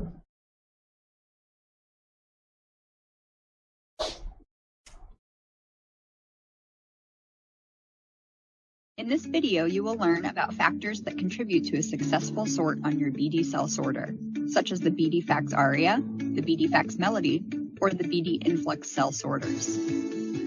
There are a number of points throughout the sorting process that can be optimized to improve your return on cell numbers or to improve the purity of the sorted sample. The overall goal of sorting is to take a mixture of cells or particles and physically separate individual populations based on common characteristics, such as size and fluorescence. The particles in your sample tube first need to be identified as events in the system. The cells travel through the sample line to the flow cell and pass a laser intercept point. When particles cross the laser, they are identified as either electronic aborts, noise below threshold, or as events to be analyzed. Events that are above threshold and well separated from neighboring events are processed and displayed as data points in the acquisition software. This electronic efficiency can be influenced by the threshold level, window extension, and event rate. The next stage in sorting is when processed events are identified as target events to be sorted. This is accomplished by analyzing the scatter and fluorescence signals to identify cells of interest through gating. To ensure that you are identifying the correct population to sort, you should first consider the resolution of your data. This includes the selection of markers and fluorochromes, or panel design, as well as the instrument performance and settings such as Pmt voltages, area scaling, and compensation. You can also use doublet discrimination gates and viability gates to ensure that only single live cells are being sorted. After identifying the target populations, the system will apply a set of rules to determine which of those individual target cells to sort. If the target cell meets the criteria set by the sort precision mode, a charge is applied when the cell is in the drop that is about to break off from the stream. This timing is determined by the drop delay setting. The charged droplet then passes between two oppositely charged deflection plates and is directed into the chosen sort collection tube. Cells that don't meet the sorting criteria defined by the sort precision mode are identified as sort conflicts and will be discarded into the waste stream. The sort efficiency is a measure of how many target cells were sorted and is expressed as a percentage of total target cells. In addition to the sort precision mode that is selected, the sort efficiency is also affected by the percentage of the target population in the original sample, the overall event rate, and the number of drops formed per second. At the end of the process, the cells are collected in tubes or in the wells of a plate. If the final measured recovery is not what was expected based on the sorted cell count, some factors to check include the alignment of the side streams to the collection tubes, the stream stability throughout the sort, the drop delay, which will determine if the correct drop is being charged, or the collection media in the final tube or plate. Understanding the sorting process and the main factors that influence the success of each stage can help identify ways to improve your sort results.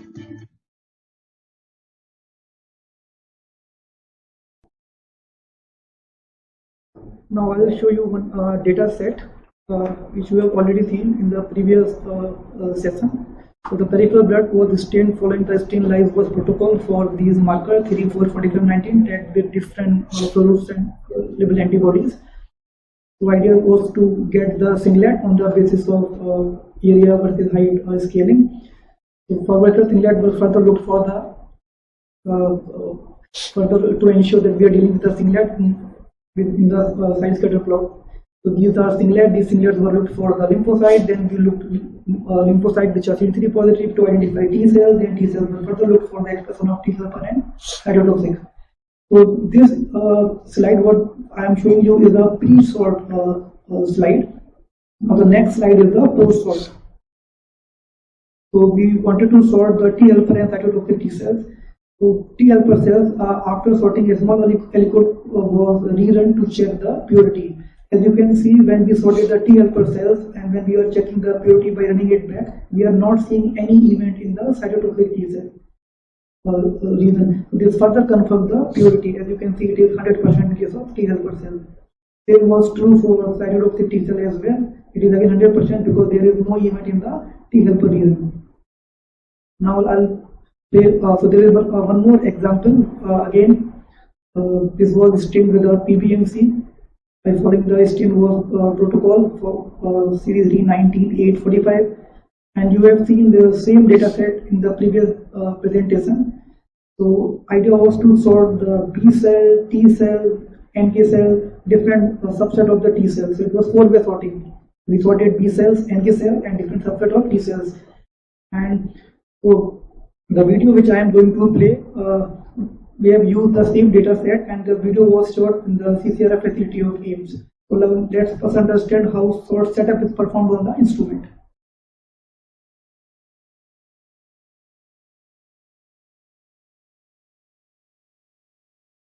In this video, you will learn how to perform the BD-FACS ARIA Fusion instrument setup for sorting applications. BD-FACS AccuDrop technology is used to determine the optimal drop delay setting for your sorting application.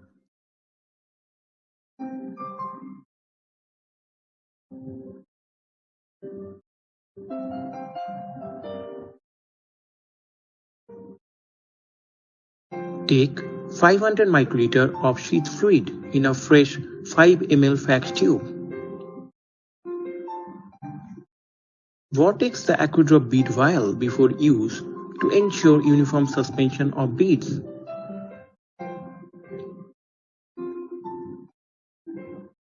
Dilute 1 drop of bead in 500 microliter of sheath fluid. Vortex again to ensure uniform mixture. Load the bead suspension onto the instrument. Bead events will appear in the P1 gated histogram plot.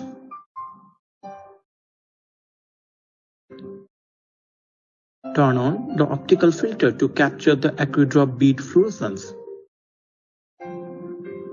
In the sort layout window, set the sort precision mode to initial. Add P1 gate to left.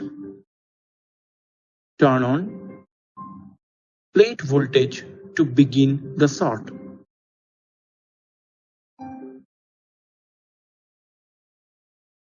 Events will start appearing in the left side stream.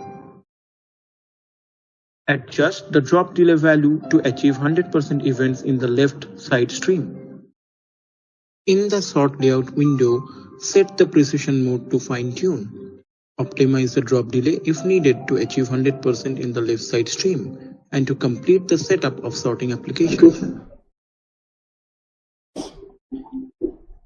Alright, so after performing the sort setup, now we are ready to sort cells. So now I'll show you a short video where we have performed the 4-way cell sorting, where we sorted T cells, different subset of T cell, B cell, and NK cells.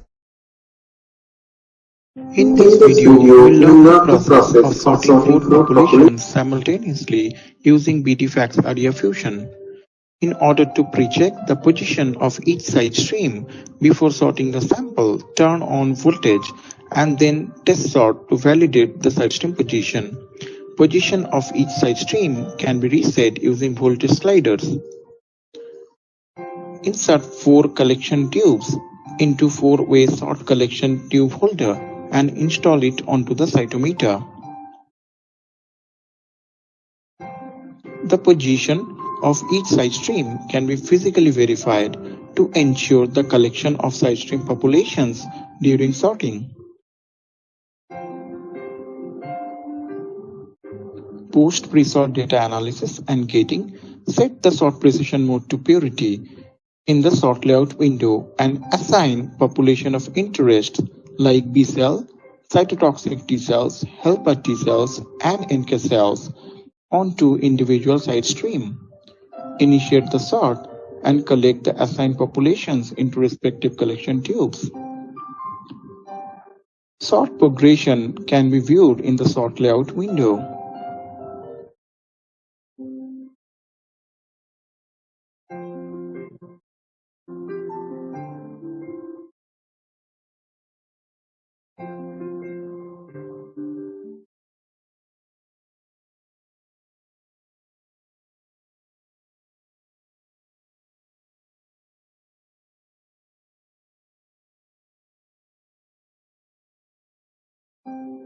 Once the desired number of cells are sorted, purity of sorted populations can be verified by installing the collection tube on the sample loading port and recording cell events from sorted populations.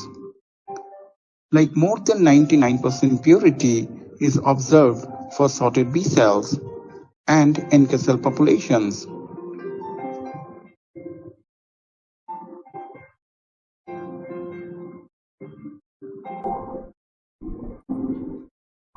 Purity of other sorted populations can be verified following the same procedure.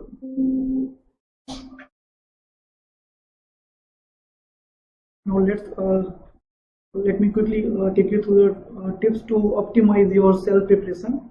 So we must have single cells and we must minimize clumps, debris, dead cells, and we need to optimize different cell concentration for different cell types, and we must always filter cells just before sort, because if we have clump then it might lead to a lot of challenges. If we have clumps, it might clog nozzle, and if we have large size clump, it might even clog the sample line. It will result in the fluctuating event rate, so our droplet break-off point will keep moving. So stream will not be stable, and it might also result in the side stream fanning. What is side stream fanning? As you can see, the left side image, this is the waste stream, and that is the sort stream. So look quite tight, neat. But if look at the right side image, this is the waste stream and this is the sort stream. The sort stream is not giving you a tight spot, rather it's falling all across. So when you have fanning, that means your cells will not have clean jump in the collection tube, rather it might fall somewhere in between waste stream and sort stream. How can we minimize the aggregates, clumps? Since we know cell addition requires calcium ion and magnesium ion, so it is advisable to use calcium ion, magnesium ion free cell buffer to resuspend cells. And the chelating agent like EDTA helps in removing these ions. And one should prefer BSA instead of serum in wash buffer and in stain buffer. Serum also contains these ions. And it's a good idea to include DNA in preparation if you are dealing with the solid tissues or tumors. If you are dealing with the cells which re-aggregate during sorting, then you need to refilter. So the most common method is to use various size stainers, like there are stainers available in various size ranges 30, 40, 70. So according to your cell type, you can choose the cell stainer. There are FACS tube also which comes with the stainer cap that can also be used. And if you are dealing with large sticky cells, then you need to dilute your cells and you need to optimize buffers to reduce the stickiness. You need to minimize debris, dead cells, and optimize cell dissociation. So it's most problematic when you are dealing with solid tissues, tumor, and frozen cells. You can use a live dead marker to exclude the dead cells from your analysis. And in order to get rid of debris, you can do a pre-sort enrichment, either with the magnetic bead-based method or the hyperdensity gradient stratification also helps. One needs to optimize the cell dissociation for the type of tissue which you are handling, and there is no universal protocol. It varies from tissue to tissue. For best yield and quality of different cell preparation, the protocols should be optimized in a way that it results maximum viable cells, minimize debris, and ensure representation of all the different subpopulations. There are various established enzymatic and non-enzymatic methods available, which can be used. The most common enzymes are the trypsin, collagenase, disphase, acutase. Cells show good viability when they are kept at 4 degrees. So cells can be maintained at low temperature during the cell preparation. And cells, the temperature of the cells which we have loaded on a flow cytometer, that can also be maintained. And we can also regulate the temperature of the sorted cells which are in the collection device. So it not only keeps cells viable but also reduces the NTN internalization. We need to keep cells happy before sort, after sort also. So before sort, using some buffering agent like EPS helps. And as I again mentioned previously, we should use DSA in watch buffer and in serum instead of watch buffer and still buffer instead of serum. Many times we work with the adherent cells and we use trypsin to detach those cells. So serum is a good trypsin inhibitor, but it again adds back all the components which cells requires to form aggregate. So instead of serum, one can use the soybean trypsin inhibitor. And we also need to keep cells happy even after the sort. So never sort cells in dry tube, and it's always advisable to have 1 or 2 ml PBS with protein in your sort tubes.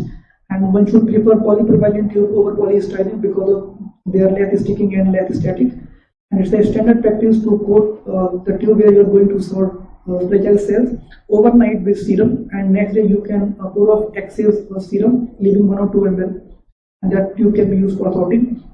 If you are handling the fragile cells, to leave the coated tube filled almost to the top to improve the recovery. And once after sorting, it's a good idea to rinse down the sides of the tube because droplets fall on the side of the collection tube. And never mix your pre-sort and post-sort caps of your tube. You should have separate caps. And as Dr. Sowadi mentioned, doublet discrimination is very critical for sorting because a particular cell is fulfilling your sorting criteria, and there is another cell which is sticking with the cell of interest that will also get sorted, and later when you check your purity, look like your purity is compromised. For rare cell population, it's advisable to go for 2 sequential sorts, where in the first sort you can go for enriched mode and you select all positive cell of interest, and second sort could be more specific where you go for the purity mode.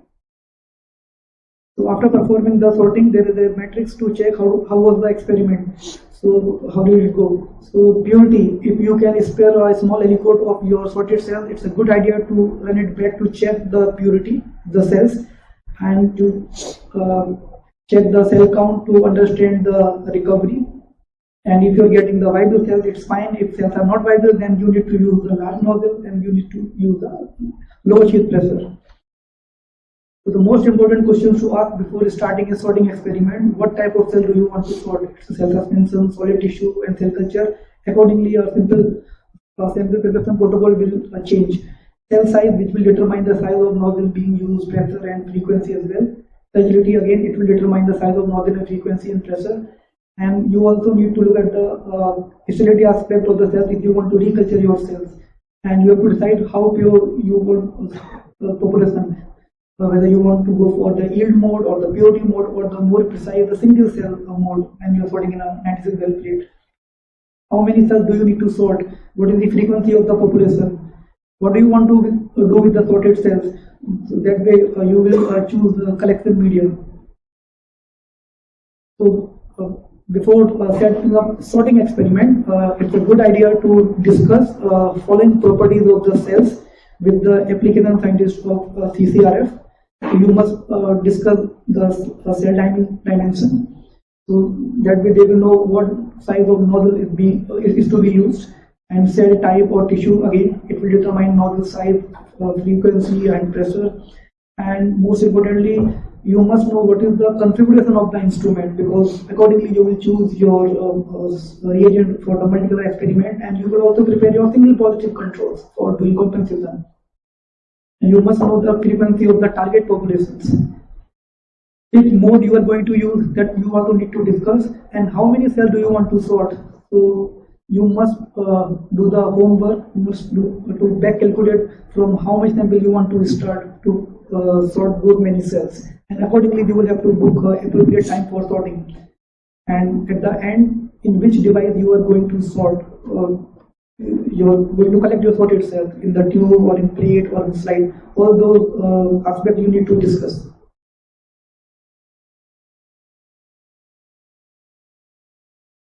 We would like to acknowledge Darren Elmore, Joshua Matthew Roski, and Joey Gardner. Thank you.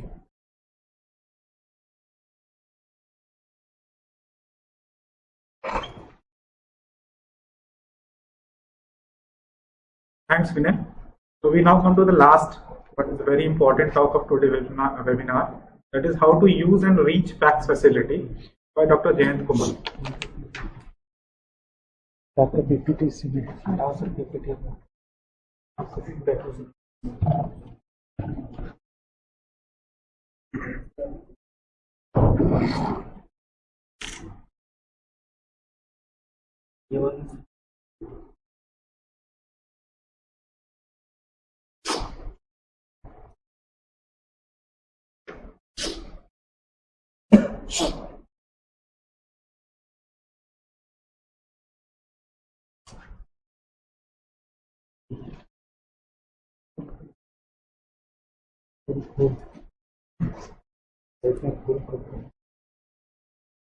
Share तो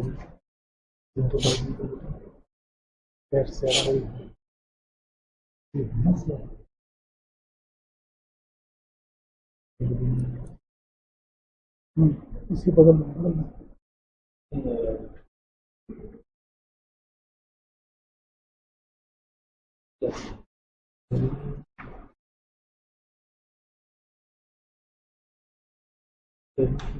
ठीक है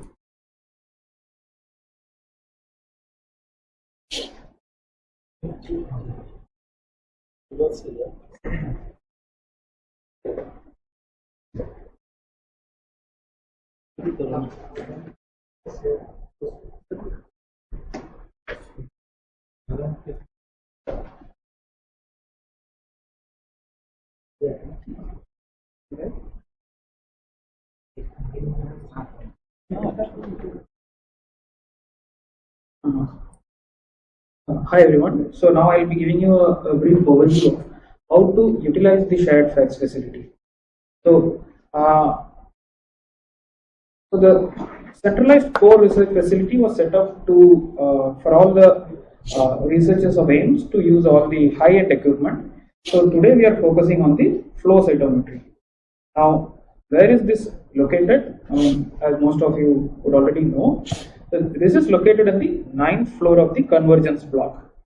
So in the 9th floor, the shared FACS facility is present in the west end of the 9th floor. So there is only one entrance. The other entrance is kept locked. So you will have to enter through the east end lift and then move towards the west end. It's all access controlled. Only people who have access to the facility will be allowed inside the facility. Now, going on to the scope of the facility. Now, the scope of this facility is to provide technical and intellectual support to all researchers, including basic and clinical researchers, who require the use of analytical flow cytometry and fluorescence activated cell sorting. So, what are all the services which are provided? So, we have an analytical flow cytometer with which you can use for doing analysis of your samples. We also provide cell sorting with which you can sort your cells for downstream applications. Now, apart from this, the facility will also provide regular workshops for training the users, webinars like these as well as web workshops. There will also be help which can be provided for data acquisition, analysis and interpretation of your data, and user resistance and machine troubleshooting will be done as and when required. Some application support can also be provided for design of your experiments. Now, what are all the equipment which is available in the shared FACS facility? We have the sorter which is already up and running, the BD area fusion. The analyzer will be installed very soon. We also have workstations for data analysis with the FlowJo software, which has been pre-installed for analysis. Now, this information on how to use FlowJo has already been put up on the CCRF website. If you go to the useful links link in the right end of the shared FACS facility CCRF website, you will be able to see an option of how to use the flow zone. So I would encourage all of you to go there and get yourself familiarized with the same. Okay, so what are the uses of the facility? What does that mean? Meaning, what kind of experiments are expected to be done in this facility? So, basic immunophenotyping. You can analyze the cellular composition of blood, cancer tissue, etc. You can study cell cycle dynamics using various DNA binding dyes. Apoptosis and cell death studies can be done. Cytokine analysis. Functional studies of cells like calcium efflux, dye efflux studies, mitochondrial activity, mitochondrial numbers. You can also do stem cell analysis using various, different dye efflux studies, so on and so forth. Now, these are just the uses of the analytical flow cytometer. When it comes to the sorter, you can separate all of these populations. What is the use of that? Those sorted populations can be used for many downstream applications, including transcriptomics of sorted populations, genomics, or you might want to culture them and do some other functional studies with them. So the possibilities are endless. These are just some of the uses of this facility. Now we'll come to the working of the facility, which is the administrative part. So the facility will be kept running all year round. Now the researchers, the users, which is you, are supposed to bring the fixed or the live samples, meaning all the sample preparation, including the staining, fixing, washing, fixing, all of that will be done in your laboratory, and then you will bring those samples to the shared FACS facility. No experimental work is allowed in the facility. This is in line with all the other core facilities internationally. So you do all your staining and then come to the facility, acquire the data or sort the cells, and then take back the data. Some amount of application support is available. So set up an appointment previously with the FACS core. So they will give you a time, and then some help can be provided for designing your antibody panels, how to set up your experiments, as well as for the post-run analysis. And don't forget to acknowledge the shared FACS facility in all your publications. Now, this is an overview of what I told previously, how the FACS core functions. We have a sorter and an analyzer. There is an online booking system which is being built. So once you do the booking, you bring your samples which are already ready to acquire. So those will be acquired in the facility, and the raw FCS files will be provided to the users either on a CD or through an online cloud transfer. Again, to end, I'll tell you how the booking and the registration system works. There are actually two levels of registration. One is your lab or the principal investigator has to get registered. So everything is online. This portal is in the process of being built. So to start off, the PI needs to register with the facility with few basic information about the name and the project which will be charged and the mode of payment and what instruments for which access is required. Is it the analyzer, the sorter, or both?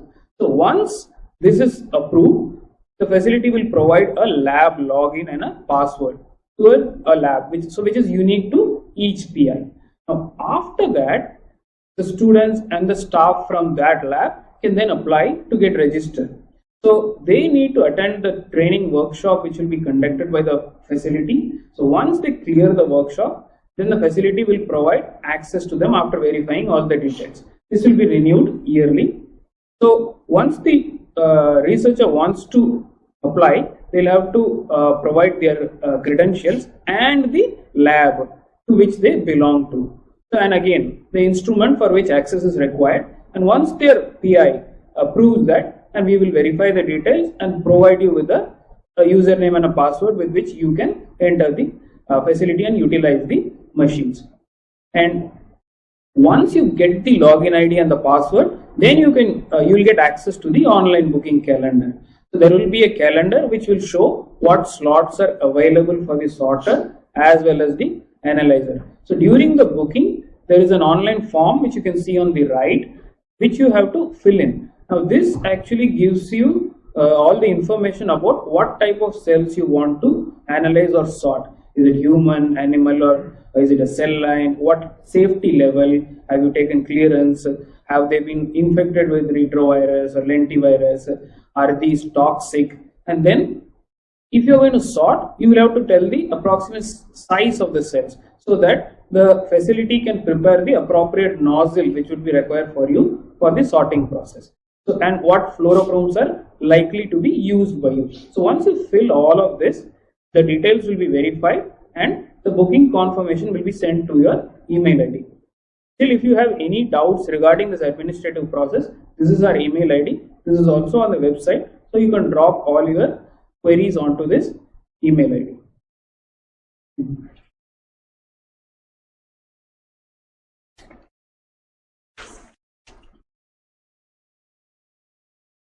Thanks, James. The floor is now open for various questions and queries, and this session will be moderated by Professor Vineet Ahuja.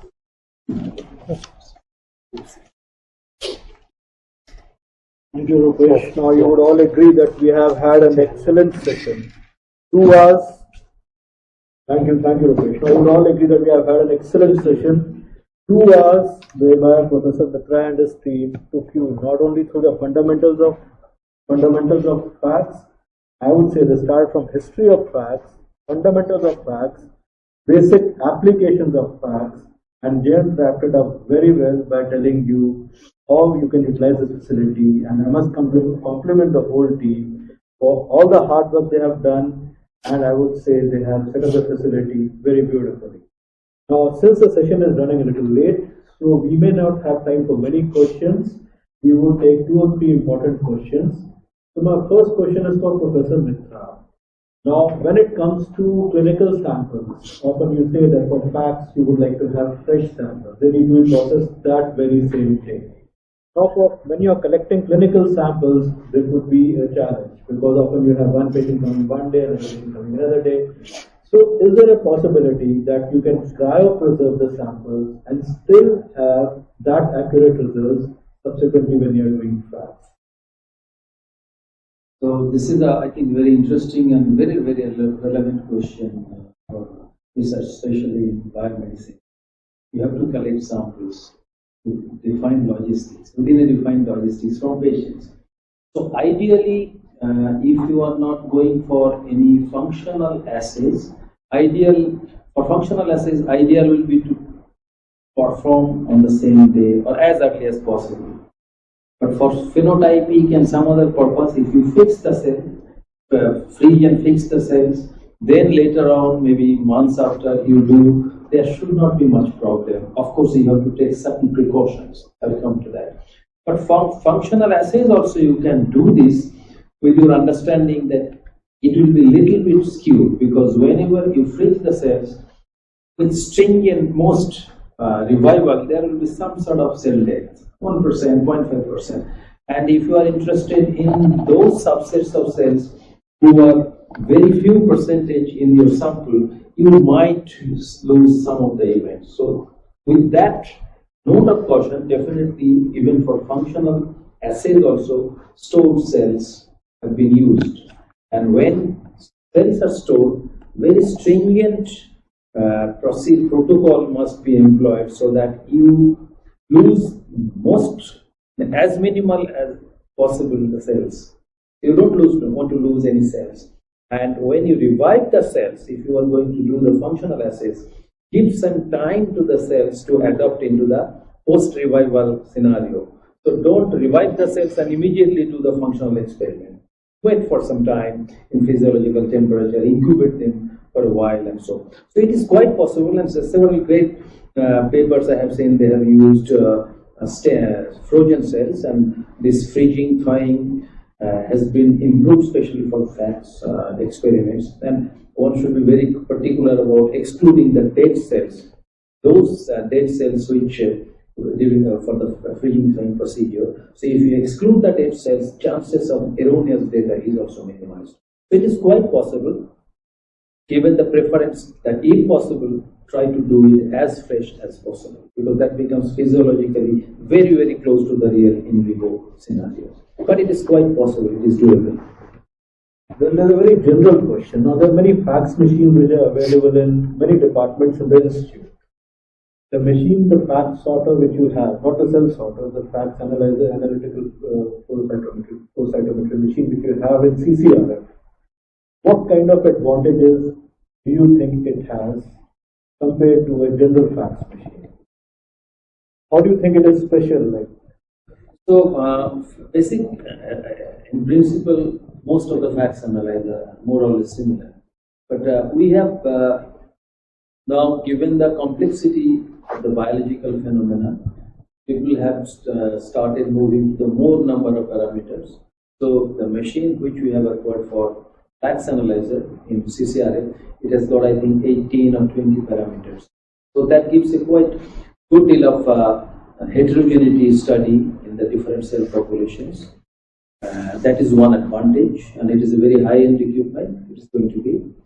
And secondly, one thing is that even though there are several flow cytometers, critical issue is that to run the system in an optimized and calibrated way. So even if same machine, it is run in a different calibration or different optimization different, and gets different, your data interpretation and result also different. So it is a unified center with a FACS specialist and all. So this will give an advantage or edge over many other different machines, which will vary. It is something like weighing machine, right? So we try to get our periodically body weight in the same machine, even if there are certain error. So one error nullifies the other. It is something of that. It is highly calibrated, optimized setup. Now I have two technical questions for you. First is, there's often a lot of doubt about, or I would say doubt in terms of judgment that what is the best way to adjust compensation, because that's a key determinant for a good result. So what are your thoughts on that? Yeah, so compensation, as in my very brief, super brief talk, I said compensation is one of the most important aspect for flow cytometry analysis. It is probably least understood. So what I mean is that compensation, basically, in a nutshell, compensation is, say, from FITC, one fluorescent dye, you are getting one emission spectra.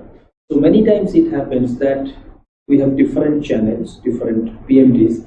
So some of the signal from a given fluorochrome leaks into the other signal, other emission. So there is an overlap between the two signal, some portion of their spectrum. It is like a spectrum. So purpose of compensation is to remove that portion of overlapping signal either from this dye or from that dye. So this can be done in both the ways. Computer does that. You can optimize your system. There are programs nowadays. They work very accurately. You run the compensation bead, and computer makes its compensation metrics for that particular experiment on its own. It can be done manually. I personally prefer manually on the cell type, bead and cell compensations. So these two, once it is done, then computer takes care of the whole compensation. And the more and more number of die you are adding, there are many more crosstalk. One die can crosstalk with 3 different dies. So it has to be done by the metrics, and computer programs are there inbuilt in the system. So it does very well that crosstalk. So it reduces the chances of error in your analysis. As I said, if you don't do compensation properly, you may end up in a population which actually they don't exist in nature, but you think you have discovered something new, but actually it is completely false. So that way compensation is very important, and this is very complicated, of course. In this forum, probably it requires a separate class basically. So when we are going to do workshop and so on, people will get to know and they will learn more and more, and it depends on which dye they are using. They can design their dye panel, antibody panel, on the basis of excitation spectrum and which laser they are using, which of the dye they overlap most. So they can use those markers in different lasers and so on. There are very many techniques.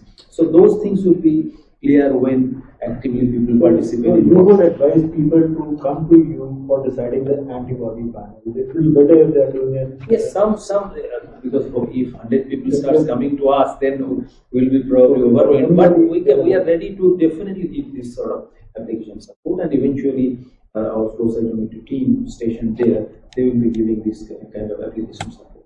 And it is required for a naive user. Another short question is that somebody asked that in a cell sorter, what are the nozzle sizes which are available? In the cell I think we have got all the nozzle size 70, 80, 100, 130. So it covers a wide range of the cell sizes. Okay.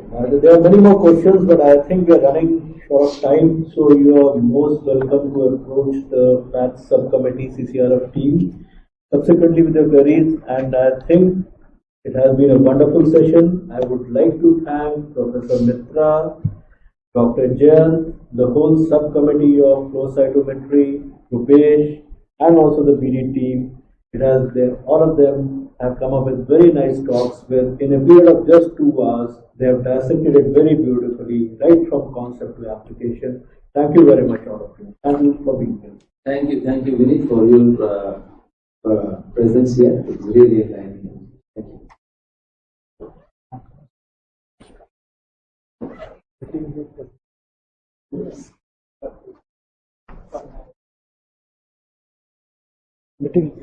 Meeting leave.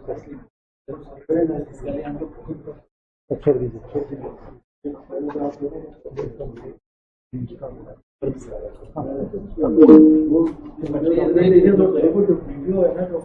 Video